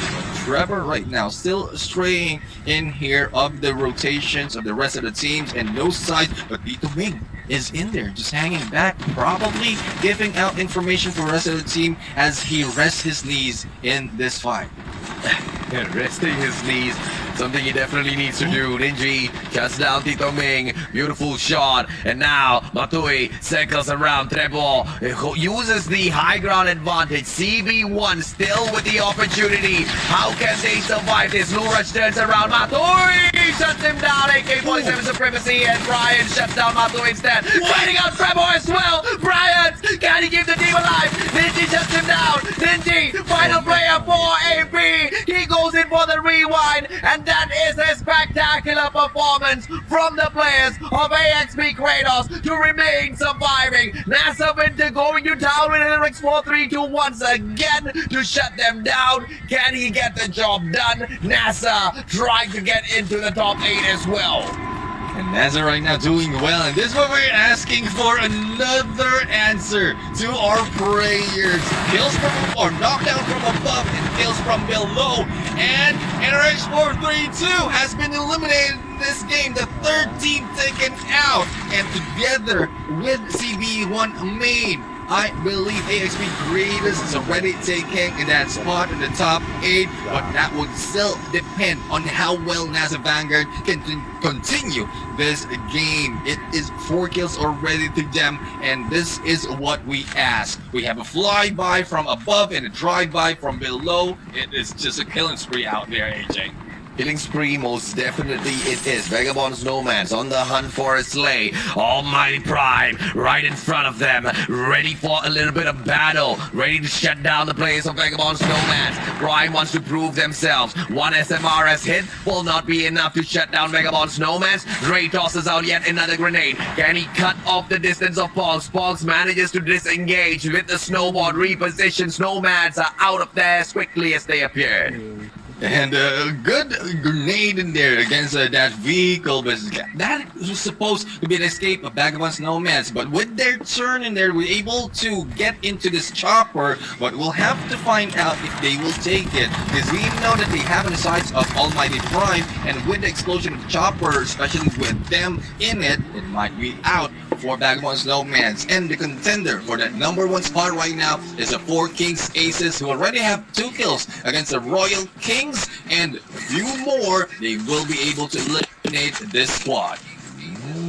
What can they pull out here in terms of performance for Kings? 2 slays already, multiple vehicles in play, blackout, meta. You need to have the distance covered, you need to have the vehicles. Instinct will hop on in together with Negi as well as Kyun. Right on the other side, I believe he's going to be moving around with just the motorcycle, and I like this setup coming through. Nubols Gaming, they spot out HGE. This is a big fight. Nubols, can they take over? They're way too far away from that 8th spot, but at the very least they can go out in style. And yes, they shut down HGE, who have already made it into the top 8. Fantastic play, Nubols Gaming. What else do you have in store for us? Crayons and Burns both taken down and out of the equation, but Elves, he hangs back. He doesn't want any part of this. Alps, usually one last survivor member of this team of AGE, and if he will be able to make this play out to bring back the teammates, they have a chance to hang back and take placement point later on, as we've seen so many times. But Nubols Gaming, similar to what we've seen from the KO Kings, no fear, no care, and they have nothing to lose right now, and all they have to do is to bring out the fight. Bring out the fight. They did, thus 3 members of HGE is already out. So the next phase will be moving in onto the safe zone. A lot of early engagement happening, and a quick battles might be ending for some of the teams out here, AJ. Let's see exactly how things will end, because so far everything's looking good. Everything's looking absolutely fine and dandy for the teams out there on the battlefield. A single mistake can prove to be absolutely disastrous. AXP loses PG. The KO King still alive and kicking. The hope of making it into the top 8 might not be there. Nomads finds Royal Kings. Enam taken down. Myron out of the equation, all thanks to Ozai from Anonymous. Anonymous trying to step it up in the very final game. Dude, they just need 5 points to overtake Academy of Brothers who are not even playing. And I hope this is the moment they get that done, nephew. And they need to. And there we have AXP right now taking out Del Cutie, but Crush, they will take down one of the members. And on the other side, Negi putting a lot of pressure in the teams of Royal Kings, and not yet taken out just yet. There's still 12 teams alive, and Royal Kings, I think, was able to recover from that fight, but no recovery in there for Omega and Alpha of this team is Lexus, and a 1v1 with a few HP remaining to take down Lexus against Frosh. AXP still trying their best to survive this. Good smoke will come through. Omega put out of the equation. First Lexus. I wouldn't have been a great fan of that move, but if he didn't take him out, that information could have been relayed to the rest of his team members. The rest of the other AXP squad, Kratos, maneuver around. Kratos just wants to play placement points this time around, but they've already got 4 kills, so it's a fantastic journey for them to make sure they remain in the top 8 here, nephew. And, well, they might have a chance because they will be meeting ABC Anonymous, and seeing the performance of the team is not that well, and AXP creators with the killing that they can put in the table, they might be seeing another 4 kills. What? Oh, Ozai right now being jumped in there, and the explosion will not be that much. And NASA Vanguards will be losing one of the members, but no! Hot Boy with that God nade, making 2 down from ABC Anonymous, AJ. Let's see what they can throw into this mix as well. On top of this, so far it's just been a fantastic performance coming through from all of the teams. And as Winter flies by, Hansi drop, Nico Z takes down Trevor. It is just fried back to back. Everybody's getting a couple of slays out there on the battlefield, nephew. Vehicles are flying all over. Void from the back. Nico Z is going to be in a lot of trouble. Winter still putting on so much of pressure from up top. Void manages to catch Nico Z, traded out by Makoy. Bowie drops by to shut down Ninji. All out chaos. 7 kills already, the name of AXP creators right now. The chase is on with one member. Now hiding spot in the toilet. It is a Powie right here who might make a mistake of jumping in and being flushed down. But Lukon will be in the process of rushing in as well. Nades on Sam might have missed in there, but Lukon has been taken down. And there goes Powie for the follow-up. And almost being taken out, but the spray will not be praying anymore. And Powie taking them as they are dropped to 9th spot. Winter shuts down Owl once again, popping off. This is NASA Vanguard doing their best to get in there. 10 kills already. Lukon Myron back in. Powie doing his job well. 10 kills. Winter, calm down. You need to be the second one alive in this game if you want to stand a chance. If Winter goes down now, things get so much more difficult, Neptune. He needs to play the game of survival moving forward. He shouldn't get aggressive anymore. And the rest of the teams will be coming back from their revive line, giving a chance for Winter to really survive. He will just move in and out of the safe zone from the high ground. But no, incoming missile. We'll have to see if he'll be able to escape. And I think he does a little bit too far, but damage is being taken. So one thing that I would say, you need to get away from this area because they will be targeting you. Get back to your teammates and regroup. How will they regroup though? Out there in the open fields, just chaos. Vagabond snowman sneaking around, hoping and praying they do not get caught as they reach that airdrop from afar. They're trying to plot their way in. Chibi, SMRS nasty, manages to get that knock. Chase from the backstab. Myron goes down. NASA, I already warned you. Winter needs to stay alive, but they have got Powie. Powie has to be the guy to pick up those dog tags and bring them right back in. But against the players of Almighty Prime, what can Powie do? Golden Mod will be picked out and up from that loot box. And NASA Vanguard, they just have to be on guard if they want to get to the top 8. They're so close now, Neptune. And they're very close indeed. And Powie almost making that mistake of getting those dog tags early into this game. It's a good thing that Chase was able to use a snowboard warning Powie that impending danger is in there. And I think Powie will be long away and will not be shown later on. It's more of placement that they will be playing right now. And we'll have to see how will this end for NASA Vanguard. Because as we mentioned, they are in the running to go for the top 8 as two teams already eliminated from those sitting on the 6th and 7th. Almighty Prime, on the other hand, is now targeting 4 Kings Aces as Dre will be coming back, but the 4 Kings has an option to take them down, and option they take. Let's see what sort of an option now is there for the 4 Kings as they storm the front of Almighty Prime. Glory down and out of the equation. Chase, double, triple cluster. Can he find anyone? Instinct has run through them. Chibi returns fire. Chase gets killed. You throw out 3. At least one connects. And that's all what Chase wanted. Chibi from afar now trying to recover the situation. Chase and then shut down onto Kyun was just a thing of perfection. Pride gets caught out as well. No rewind for you, boy. Nooble's gaming on the way. Vagabond Snowman's in here to shut things down as well. Now, the 4 Kings Aces, they've met their match, Neptune.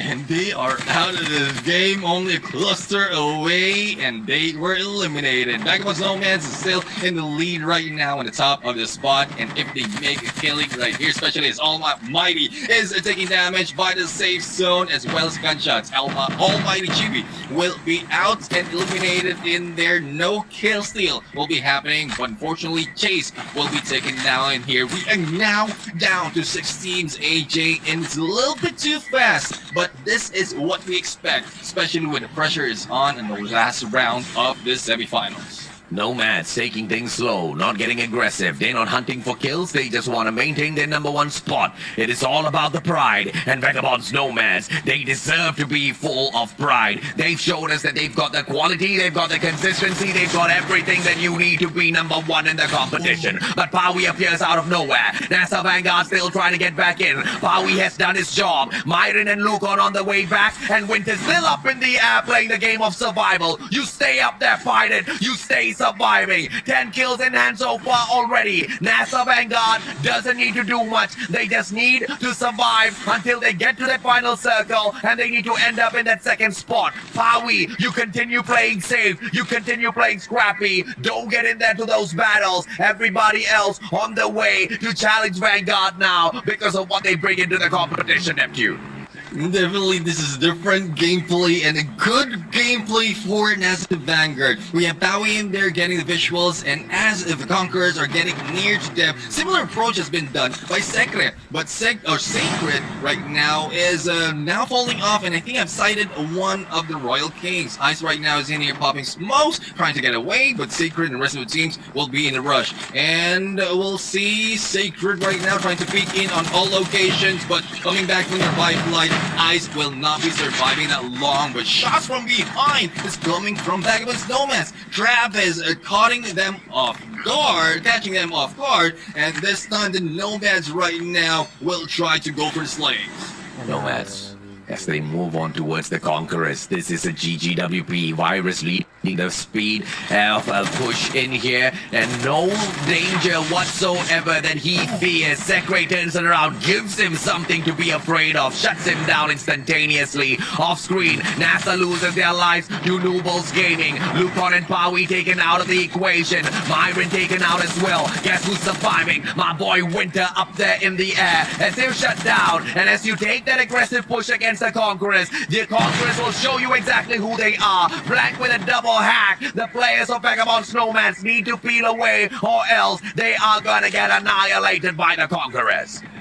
Pogs and Travis right now is trapped between two teams, and this is where you don't want to be. AXP Mercenaries right now. Owl is already down, bleeping out, but the rest of the teams, Back Team and Fiji, might have a chance to go and take down. No, Owl is not bleeding out. He's just waiting for the opportunity to get the Gales, and Pogs might be the next target. No showing just yet, and Fiji is just in here ringing around the roses as we have Travis finding out where this member is. Fiji has got the angle. Travis doesn't know. Fiji can go in and shoot him up, but it's just all about the hitboxes around this tree that will be blocking his vision. Travis repositions. Fiji doesn't take advantage, and now Pogs drops by to say hello. Fiji tries to recover a little bit of his armor. Pogs catches him off guard with the AK-47. Jello drops Aindra, and the Conquerors unable to conquer anyone just yet. There are still 5 teams out there on the battlefield, but not everybody is on the ground. There's somebody called Winter up there in the air, and this will be one of the most dramatic qualifiers into the grand finals at Garena Survivors. NASA Vanguard doing the absolute impossible, Neptune. Yes, impossible indeed is what they're doing. They're surviving in there without even battling. But Nubles Gaming, with the courage, adrenaline that they got in this game, even if they don't take the spot, they will show that they can bring it on. It is the Conquerors right now, slowly being conquered in this gameplay, as well as AXP Mercenaries. 4 teams remaining, and with 4 soldiers, Nubles Gaming has a great spot right now to take a lot of points away from this team, AJ. It's all about dancing around and making sure that they get those kills. Yeah, Nubles. Can they scurry up as much as possible? Nubles Gaming, the hope of making it through to the grand finals, they need 18 points more. Here comes Winter. Second placement. Bye-bye, says Winter. Even as he gets taken down, ladies and gentlemen, boys and girls, he still wants to chug out a couple of more kills, but enough has been done. Winter helps the team out, and Nubles Gaming, they are fighting for the qualifier as well. Drama unfolds. Who makes it through? Nubles Gaming needed 18 points to qualify, Neptune, and they might have just done enough. And I think that was 14 kills already in there, and the 10 points on the placement. So this is crazy, AJ. This is the only chance that the top 8 is not yet clear. Now, at some point from the previous season, it was only a few teams who was lying back in there, but a lot of teams has a lot of points at stake, and with this performance coming from different teams, it might just push them down and kick them from that finals.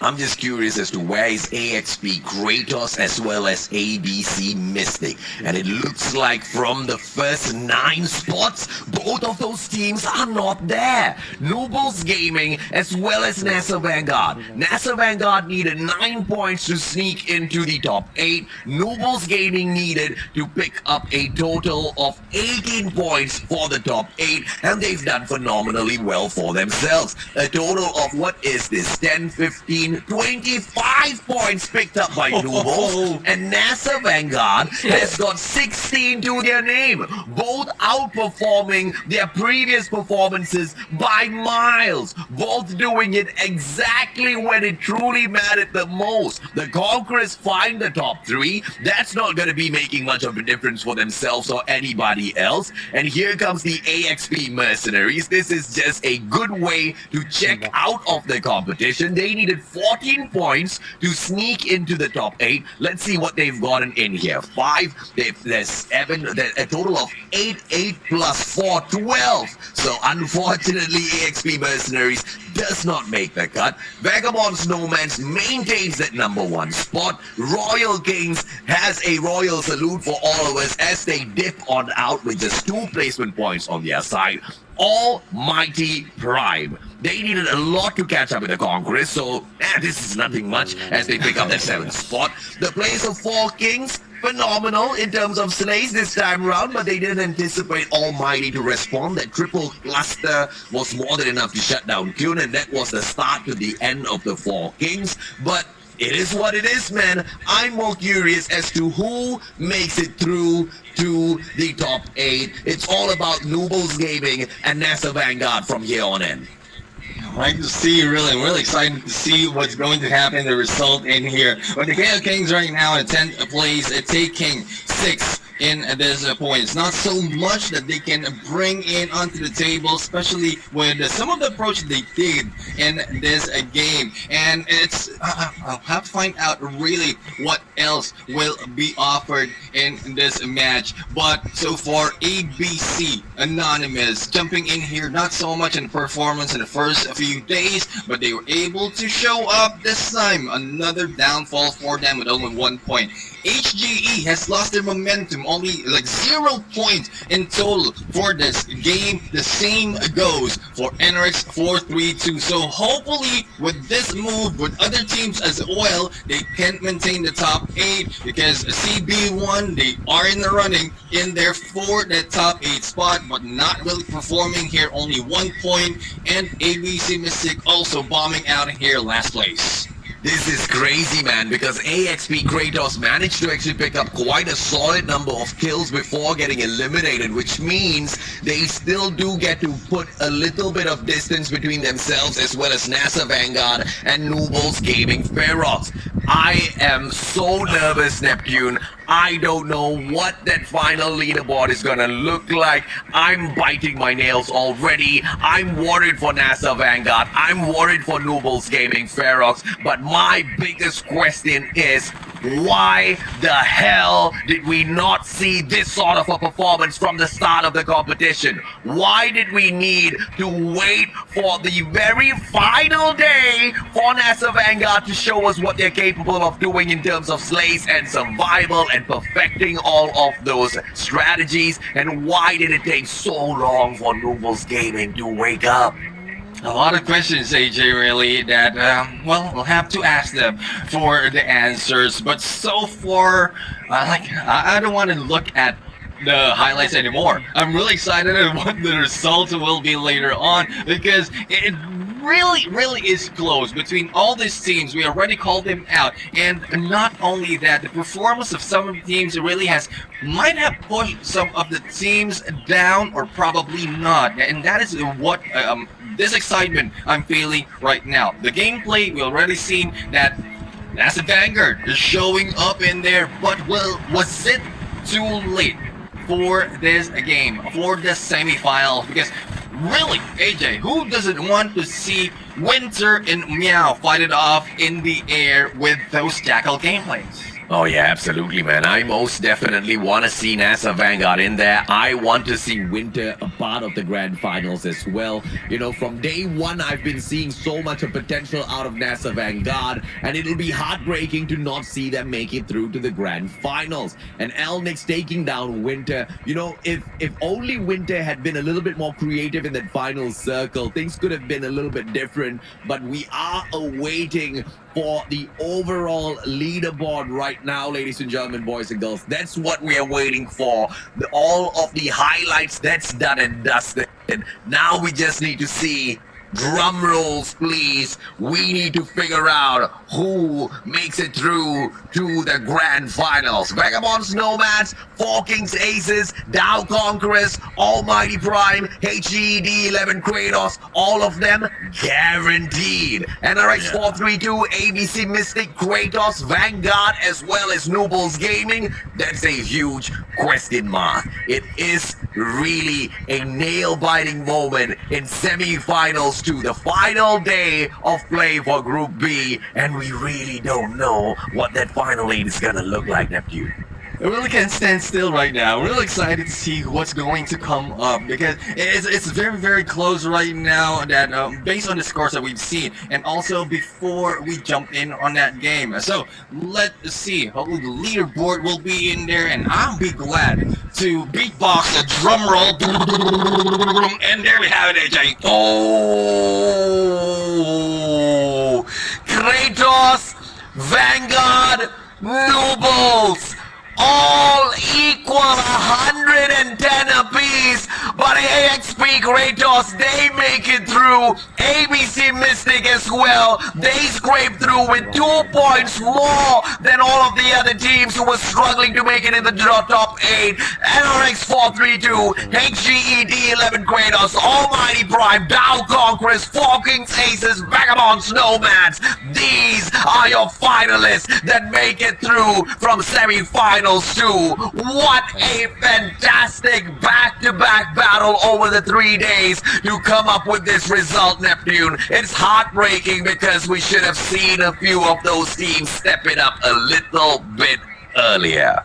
And that's one thing that I'm really happy for the teams, but that's one thing that really breaks my heart, is those teams who had to wait for the last day, for the last match, for the last moment to be able to turn around for their favor, and seeing this result. Technicalities really is in there, can damage your move, with a move by NASA Vanguard in there, moving up from where they were at the start of day number 2 up until day number 3. I would say the gameplay of Winter will not be taken out from my mind. Winter is the best pilot there is for Garena Call of Duty Mobile. But you know, I want to be really hard on NASA Vanguard here, because this is so disappointing, man. If only they had listened a little bit earlier, if only they had practiced some of those maneuvers a little bit earlier, if only they have played it safely a little bit earlier, we wouldn't be in this situation. They only played a handful of rounds supremely well, and they depended on Winter only when it was too late. And the guy finally delivers on the final day. Yes, we saw Paui stepping things up as well, but this should have been done so much more earlier, ladies and gentlemen, boys and girls. But it's alright, it is what it is. Let's take a look and see exactly what the schedule for the grand finals is gonna be like, because we have coming up for you back-to-back-to-back battles, starting from Friday all the way up till Sunday. On Friday, we start things off at the exact same time, the 2nd of September,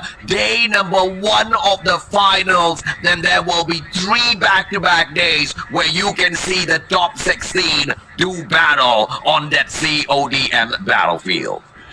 And soldiers, if you think the semifinals is something to look out for, very exciting and very mind-blowing, I can't wait to you see the finals, because the top 8 from each group will be meeting against each other, and all this gameplays that we've seen so far, it's only a sneak peek, it's only a preview of what we are going to see for that grand finals, where everything is at stake and everything is on the line.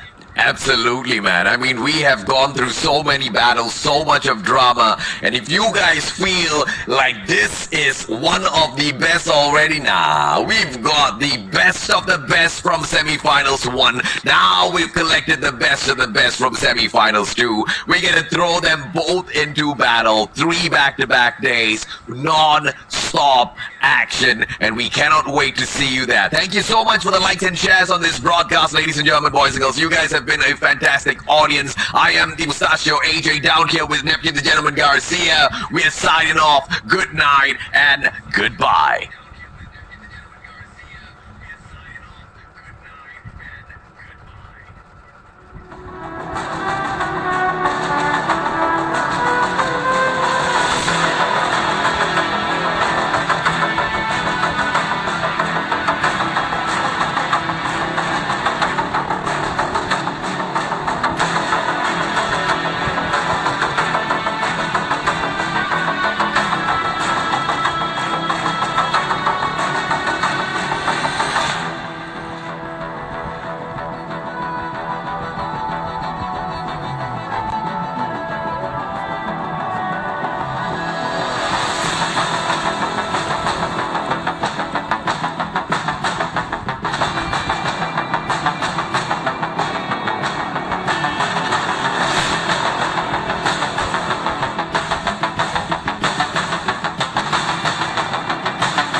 Alagaan ang sarili.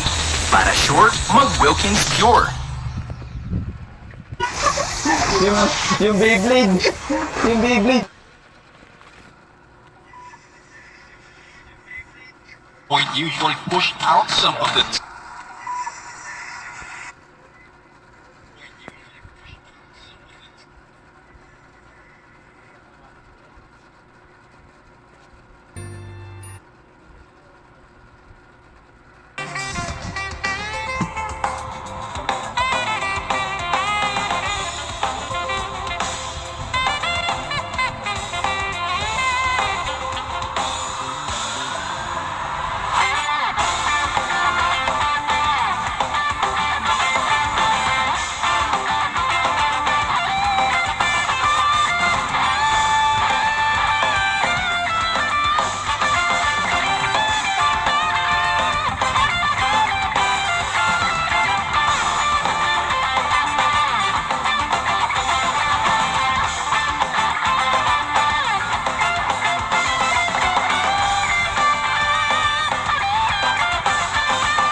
identified. We tied for the lead. Enemy in sight. Hardpoint is ours. contested.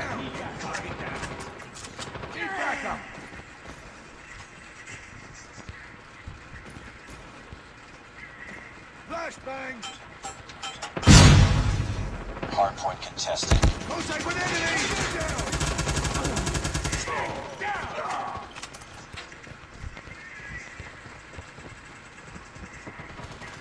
Enemy contact! Hardpoint contested. Hardpoint contested. Contact with enemy!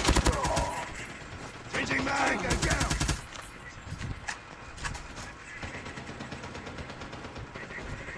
Enemy contact! Boom! Headshot!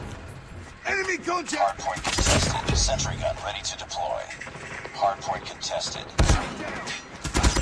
Stealth chopper on standby. Point identified.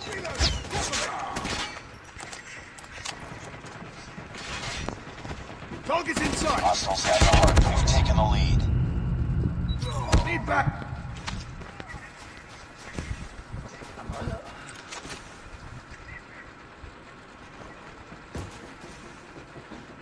Target's in sight! Target down! Hardpoint locked down. Friendly orbital sentries are deployed. Hardpoint contested.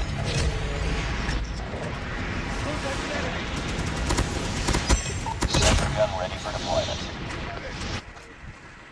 Target down! Napalm is ready. Sentry gun deployed.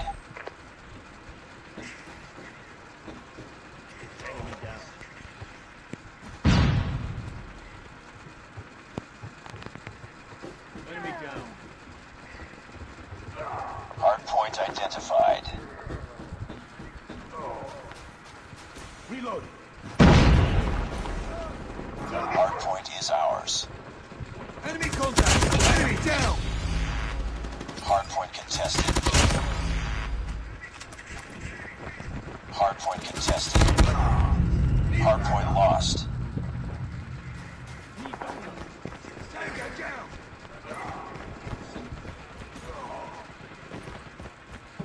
Hardpoint locked down. Hardpoint contested. Target down! Hardpoint contested. Target down! Hardpoint contested. Changing mag! Reloading! Cover me! Enemy contact! Hardpoint contested. Enemy down! Enemy down! Need backup!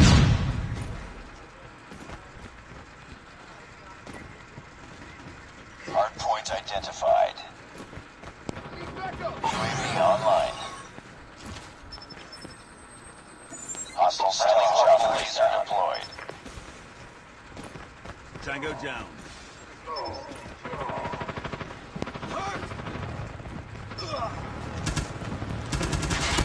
Target down!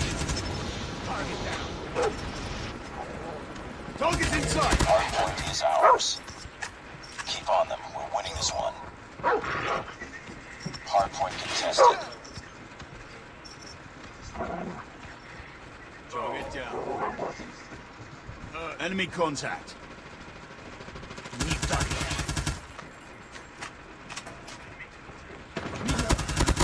Enemy down!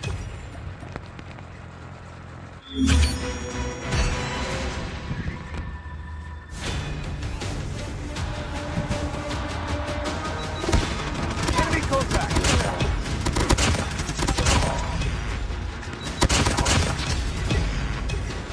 Contact with enemy! Reloading!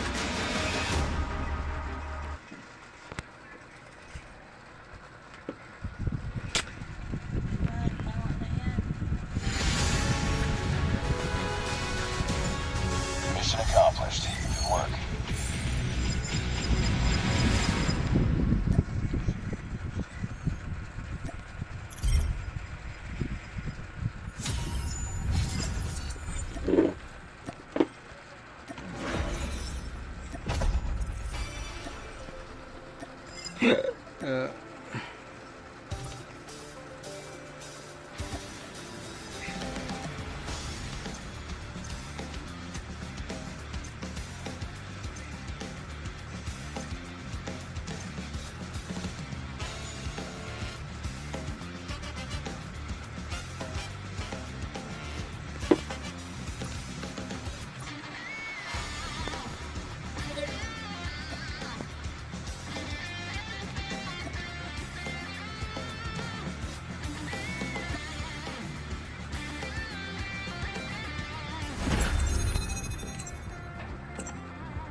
Semtex out! Enemy down. Lost the lead. Headshot! Changing mag! We tied for the lead. We've taken the lead. Contact with enemy! Reloading! I'm hurt! Enemy contact!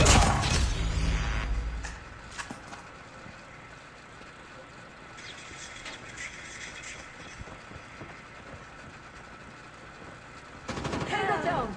Reloading. Contact with enemy! Need backup!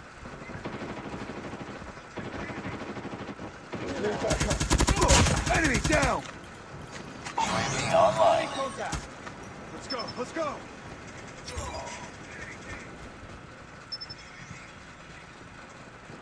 Need backup! Enemy contact! Sentry gun ready to deploy. Contact with enemy! Stealth chopper awaiting orders. Enemy down! Reloading! Contact with enemy! Friendly missile inbound.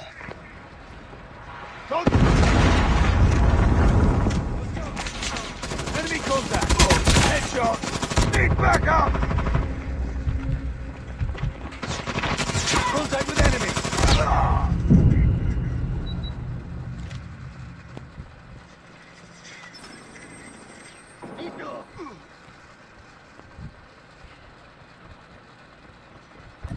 Stealth chopper inbound.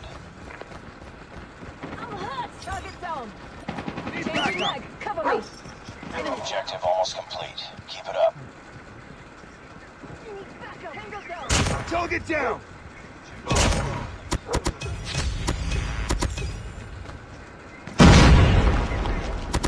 Tango down. UAV online.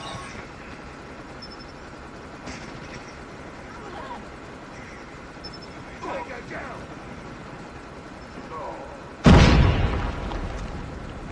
Sentry gun deployed.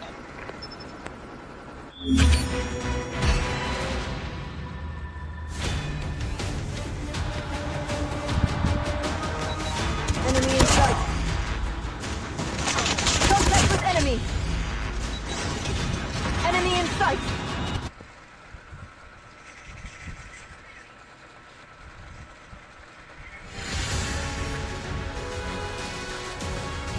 Nice work.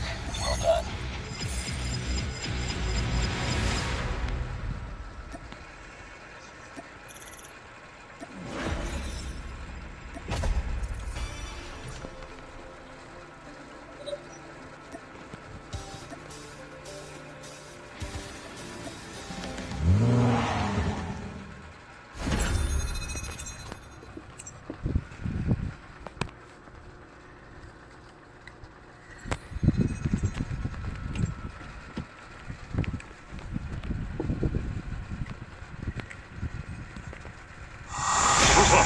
ターゲットの位置をロック。すべてのデータソースがセントラルスクエアのテッセラクトに集結した。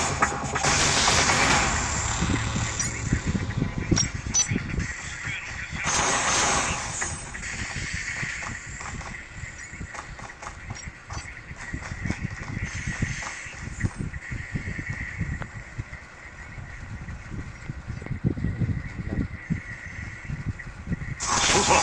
ターゲットの位置をロック。すべてのデータソースがセントラルスクエアのテッセラクトに集結した。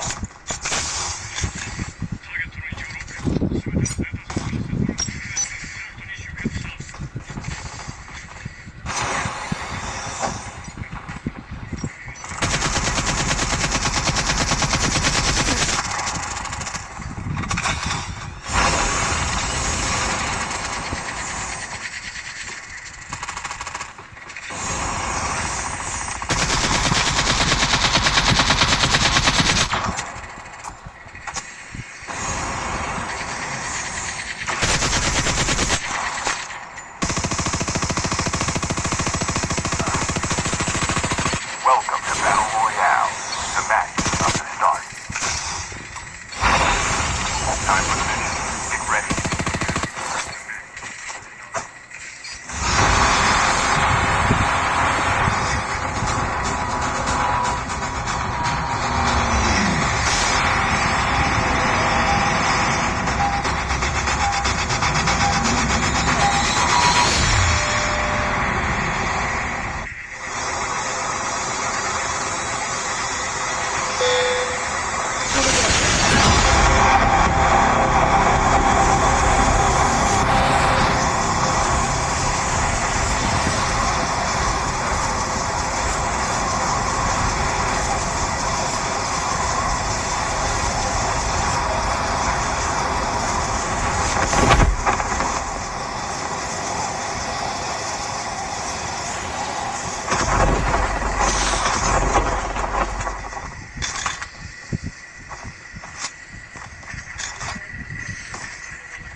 airdrop is coming.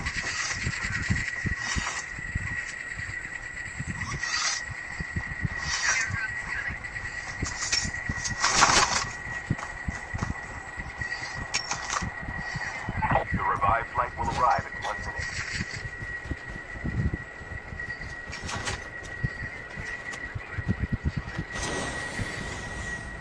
Airdrop has been delivered.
The airdrop is coming.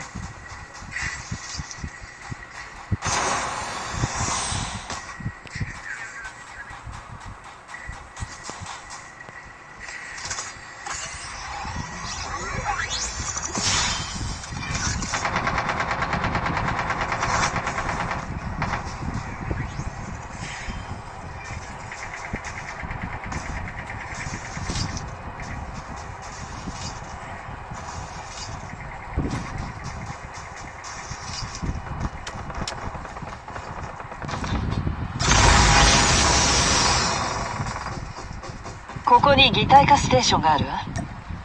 戦闘効率上半身の強化自体は近接攻撃の威力と飛躍的に向上することができる。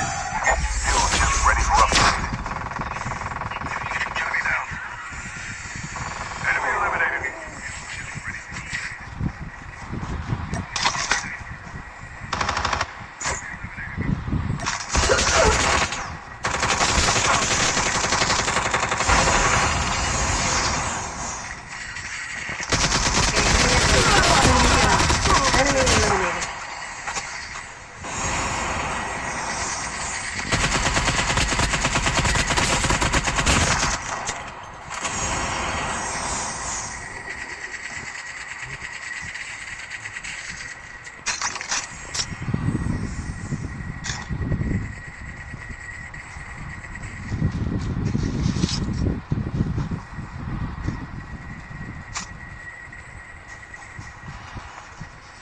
The airdrop is coming.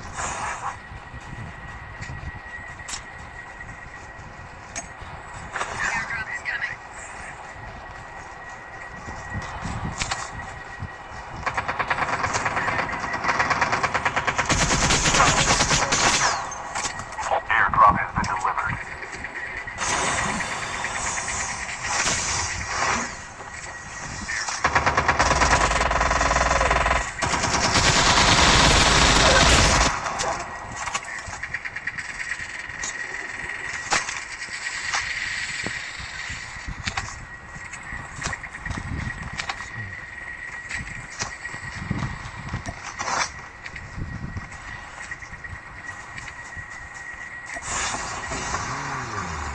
Let's go.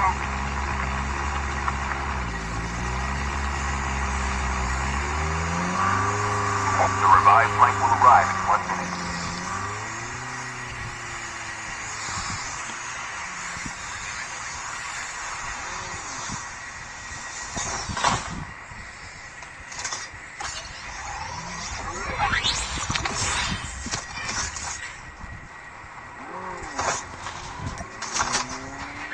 The airdrop is coming.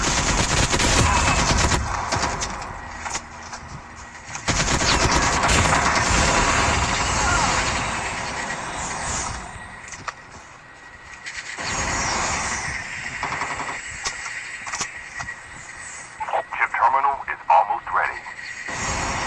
Airdrop has been delivered.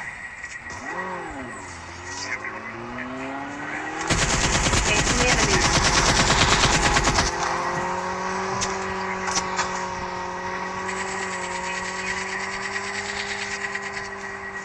The safe zone is collapsing.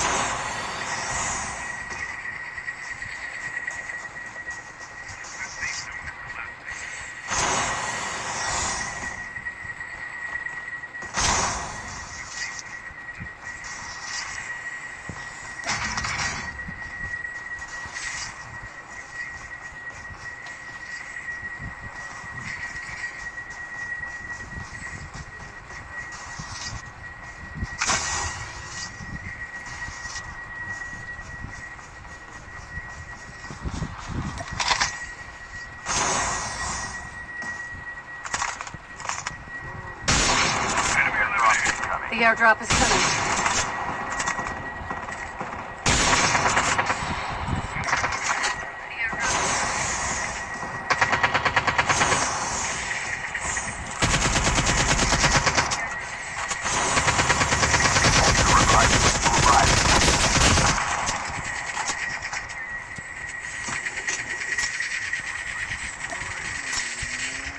Airdrop has been delivered.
airdrop is coming.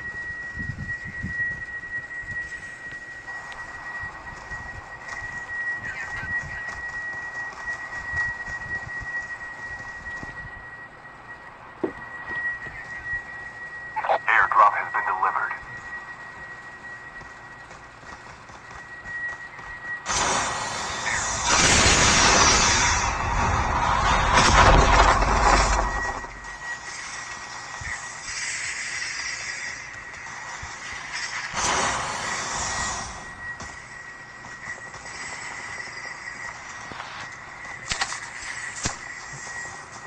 Your teammate has been killed.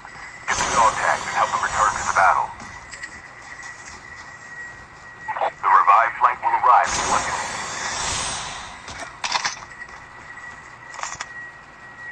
Engaging the enemies.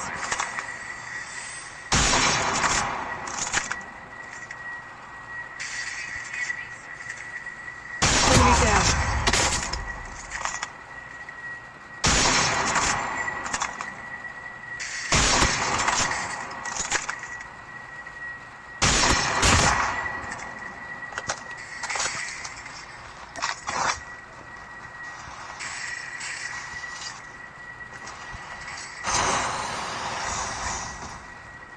Chip terminal is almost ready.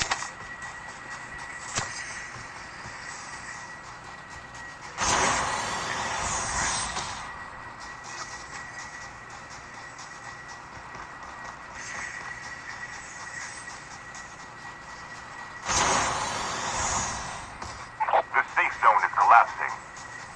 The airdrop is coming.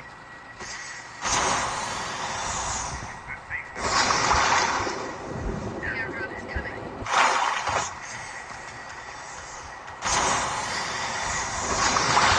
Airdrop has been delivered.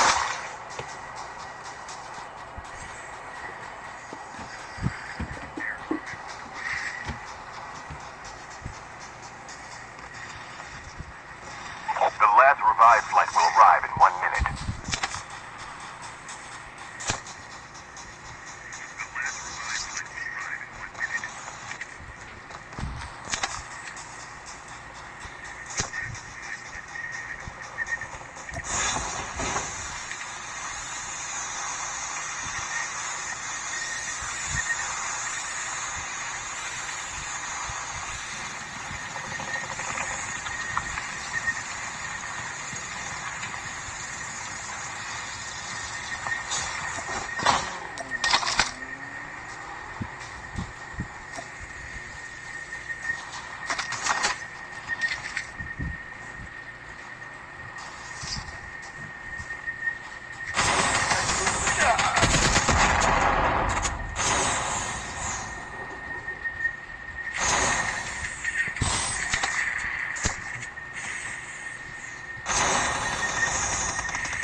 Engaging the enemies.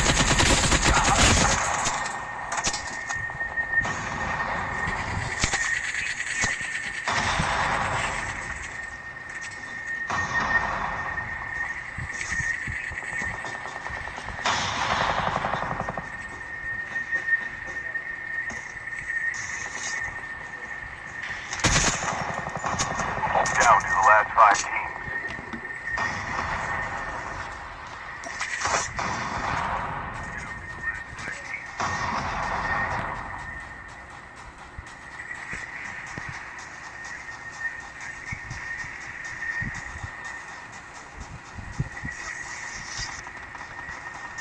The airdrop is coming.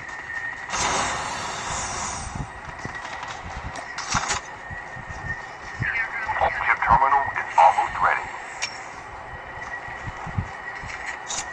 Airdrop has been delivered.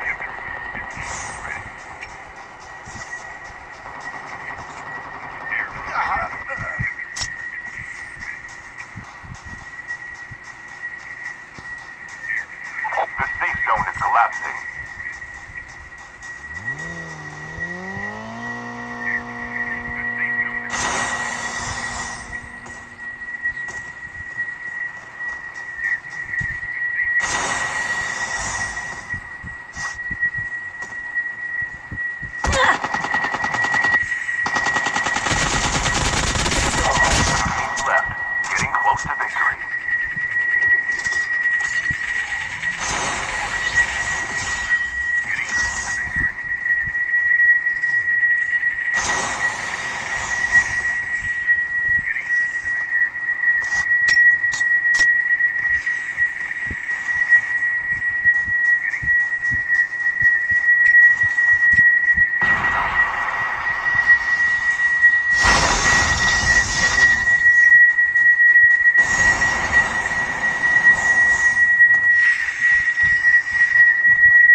collapsing.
The safe zone is collapsing.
ターゲットの位置をロック。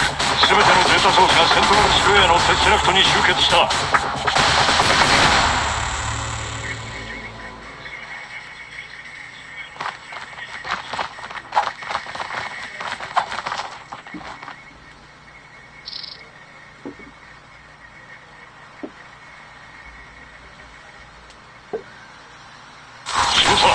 ターゲットの位置をロック。全てのデータソースがセントラルスクエアのテスラクトに集結した。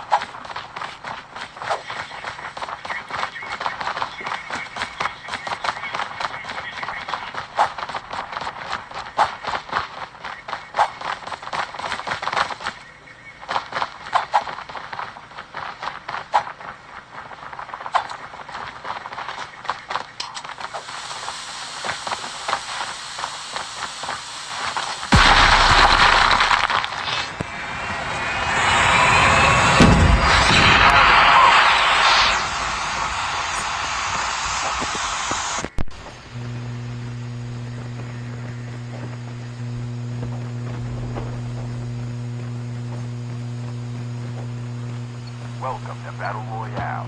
The match is about to start. Time for the mission. Get ready.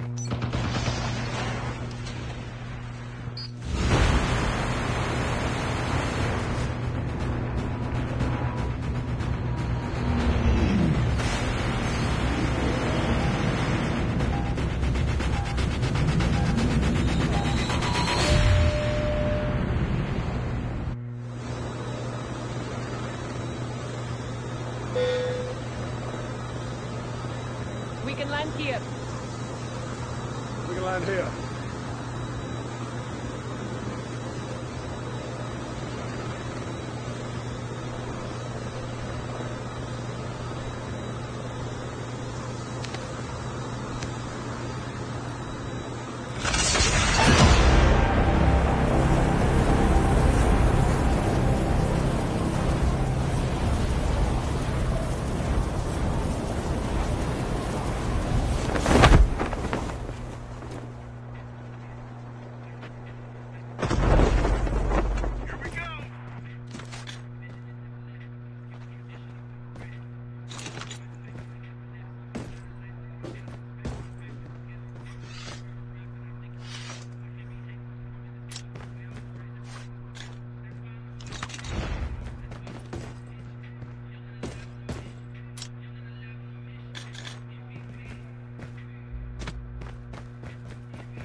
First blood.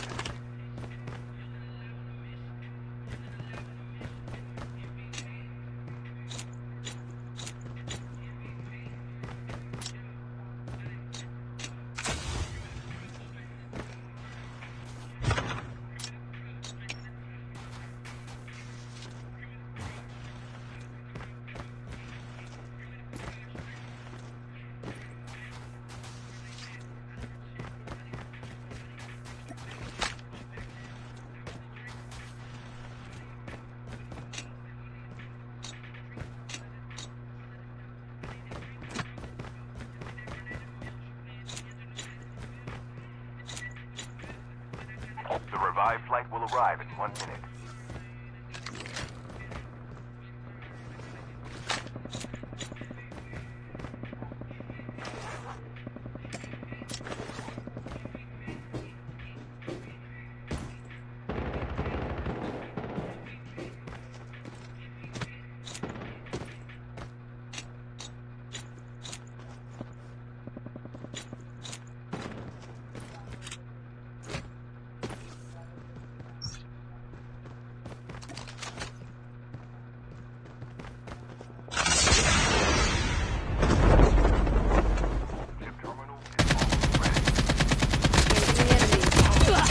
Enemy down. Enemy eliminated. Enemy eliminated.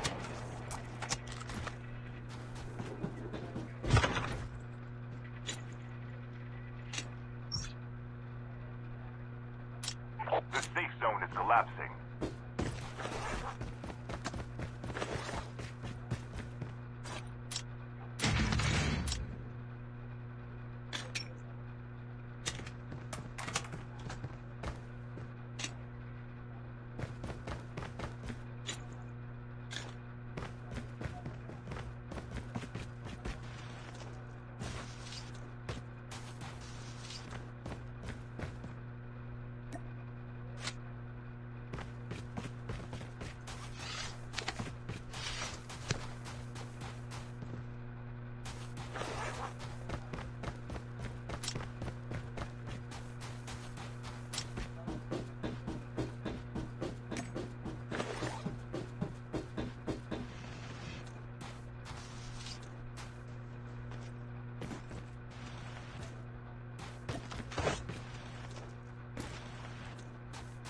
The airdrop is coming.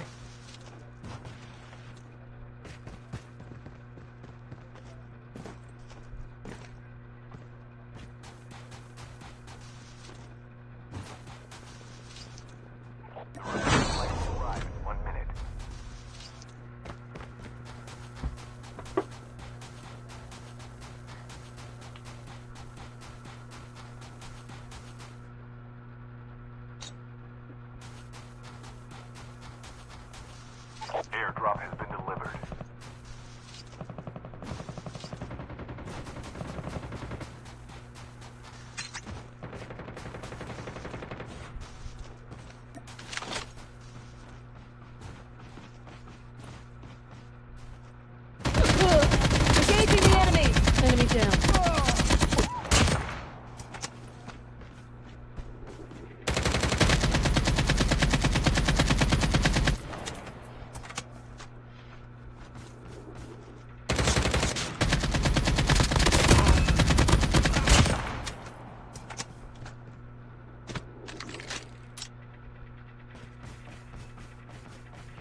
The airdrop is coming.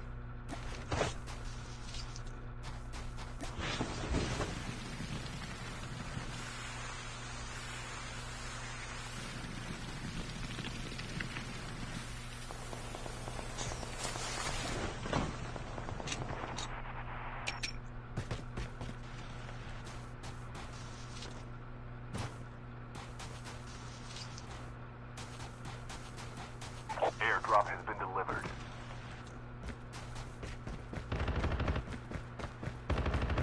Engaging the enemy!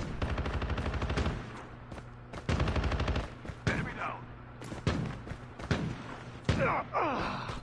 The revived flight will arrive in 1 minute.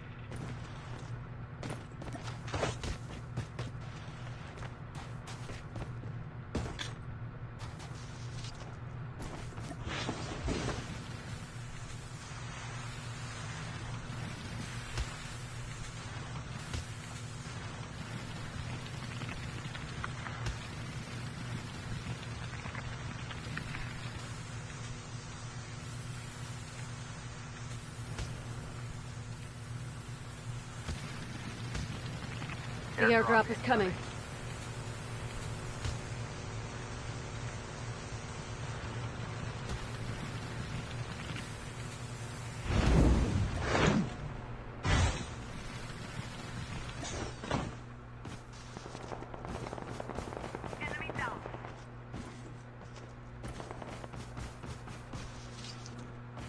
Airdrop has been delivered.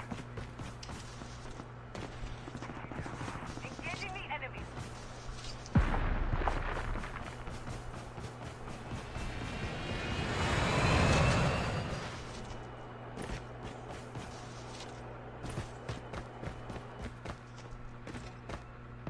Enjoy your trip.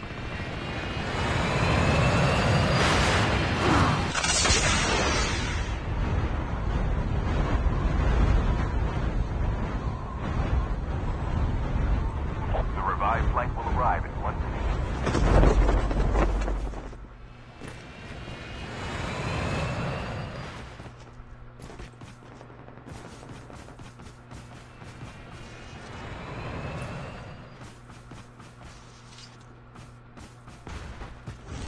Engaging the enemy.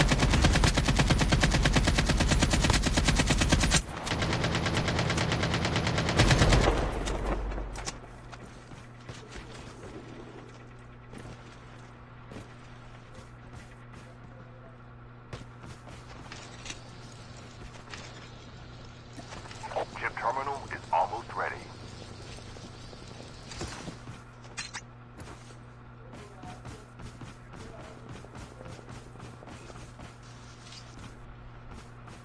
Need backup.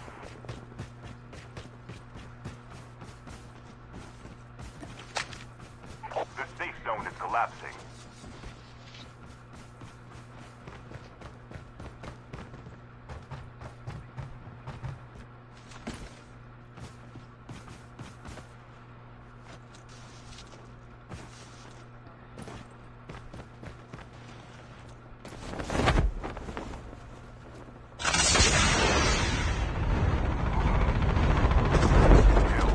Get the dog tags and help them return to the battle.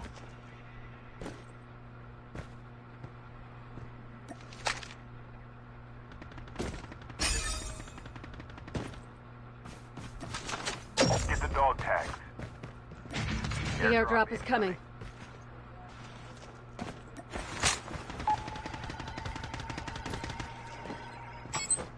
Dog tags have been scanned successfully. Your teammate will return to the battle when the next revived flight arrives.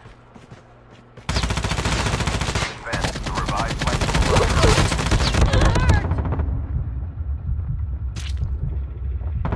Don't give up. You can still return to the battle. Engaging the enemy.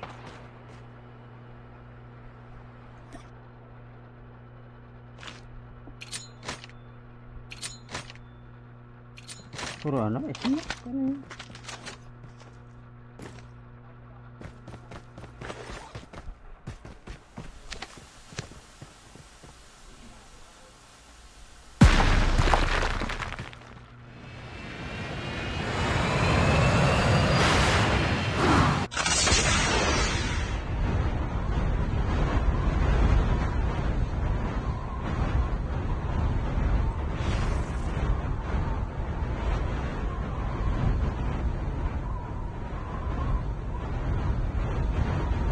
Your teammate is on the revived flight.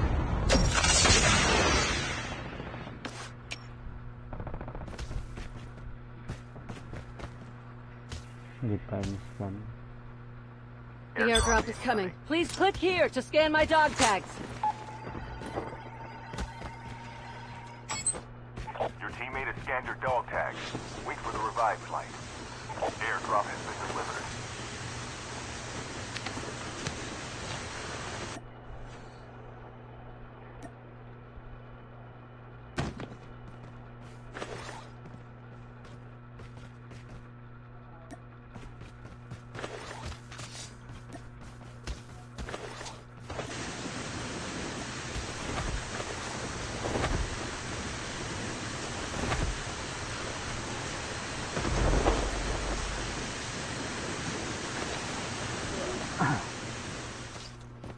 The revived flight will arrive in 1 minute.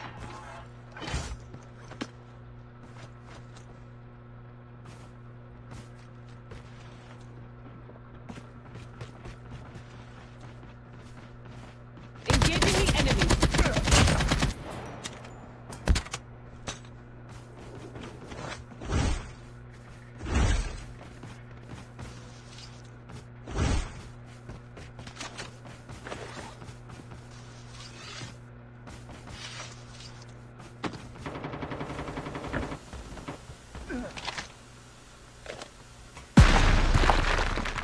Chip terminal is almost ready.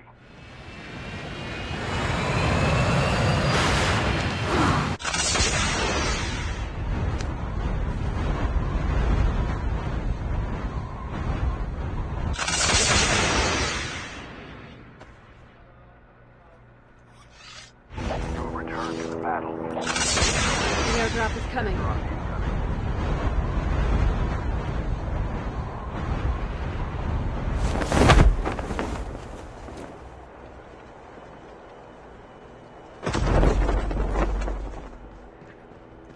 Airdrop has been delivered.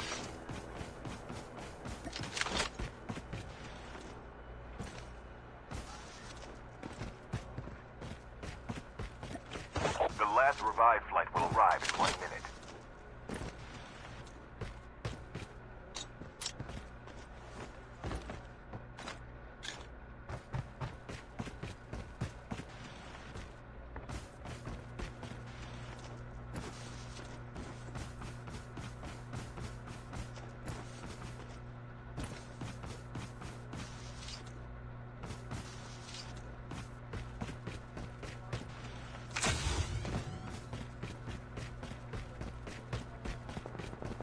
Down to the last 5 teams.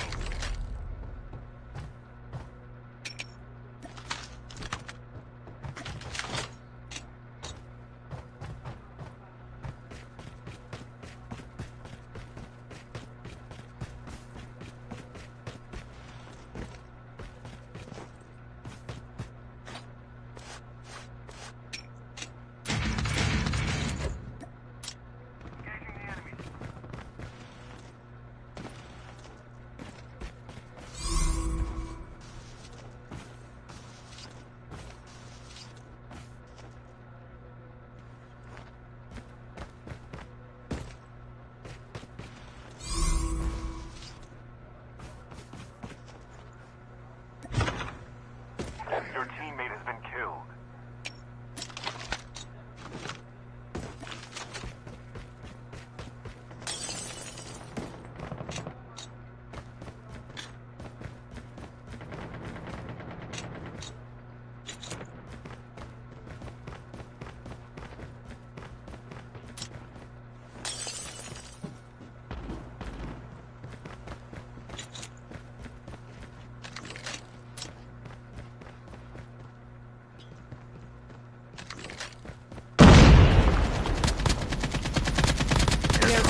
Don't do.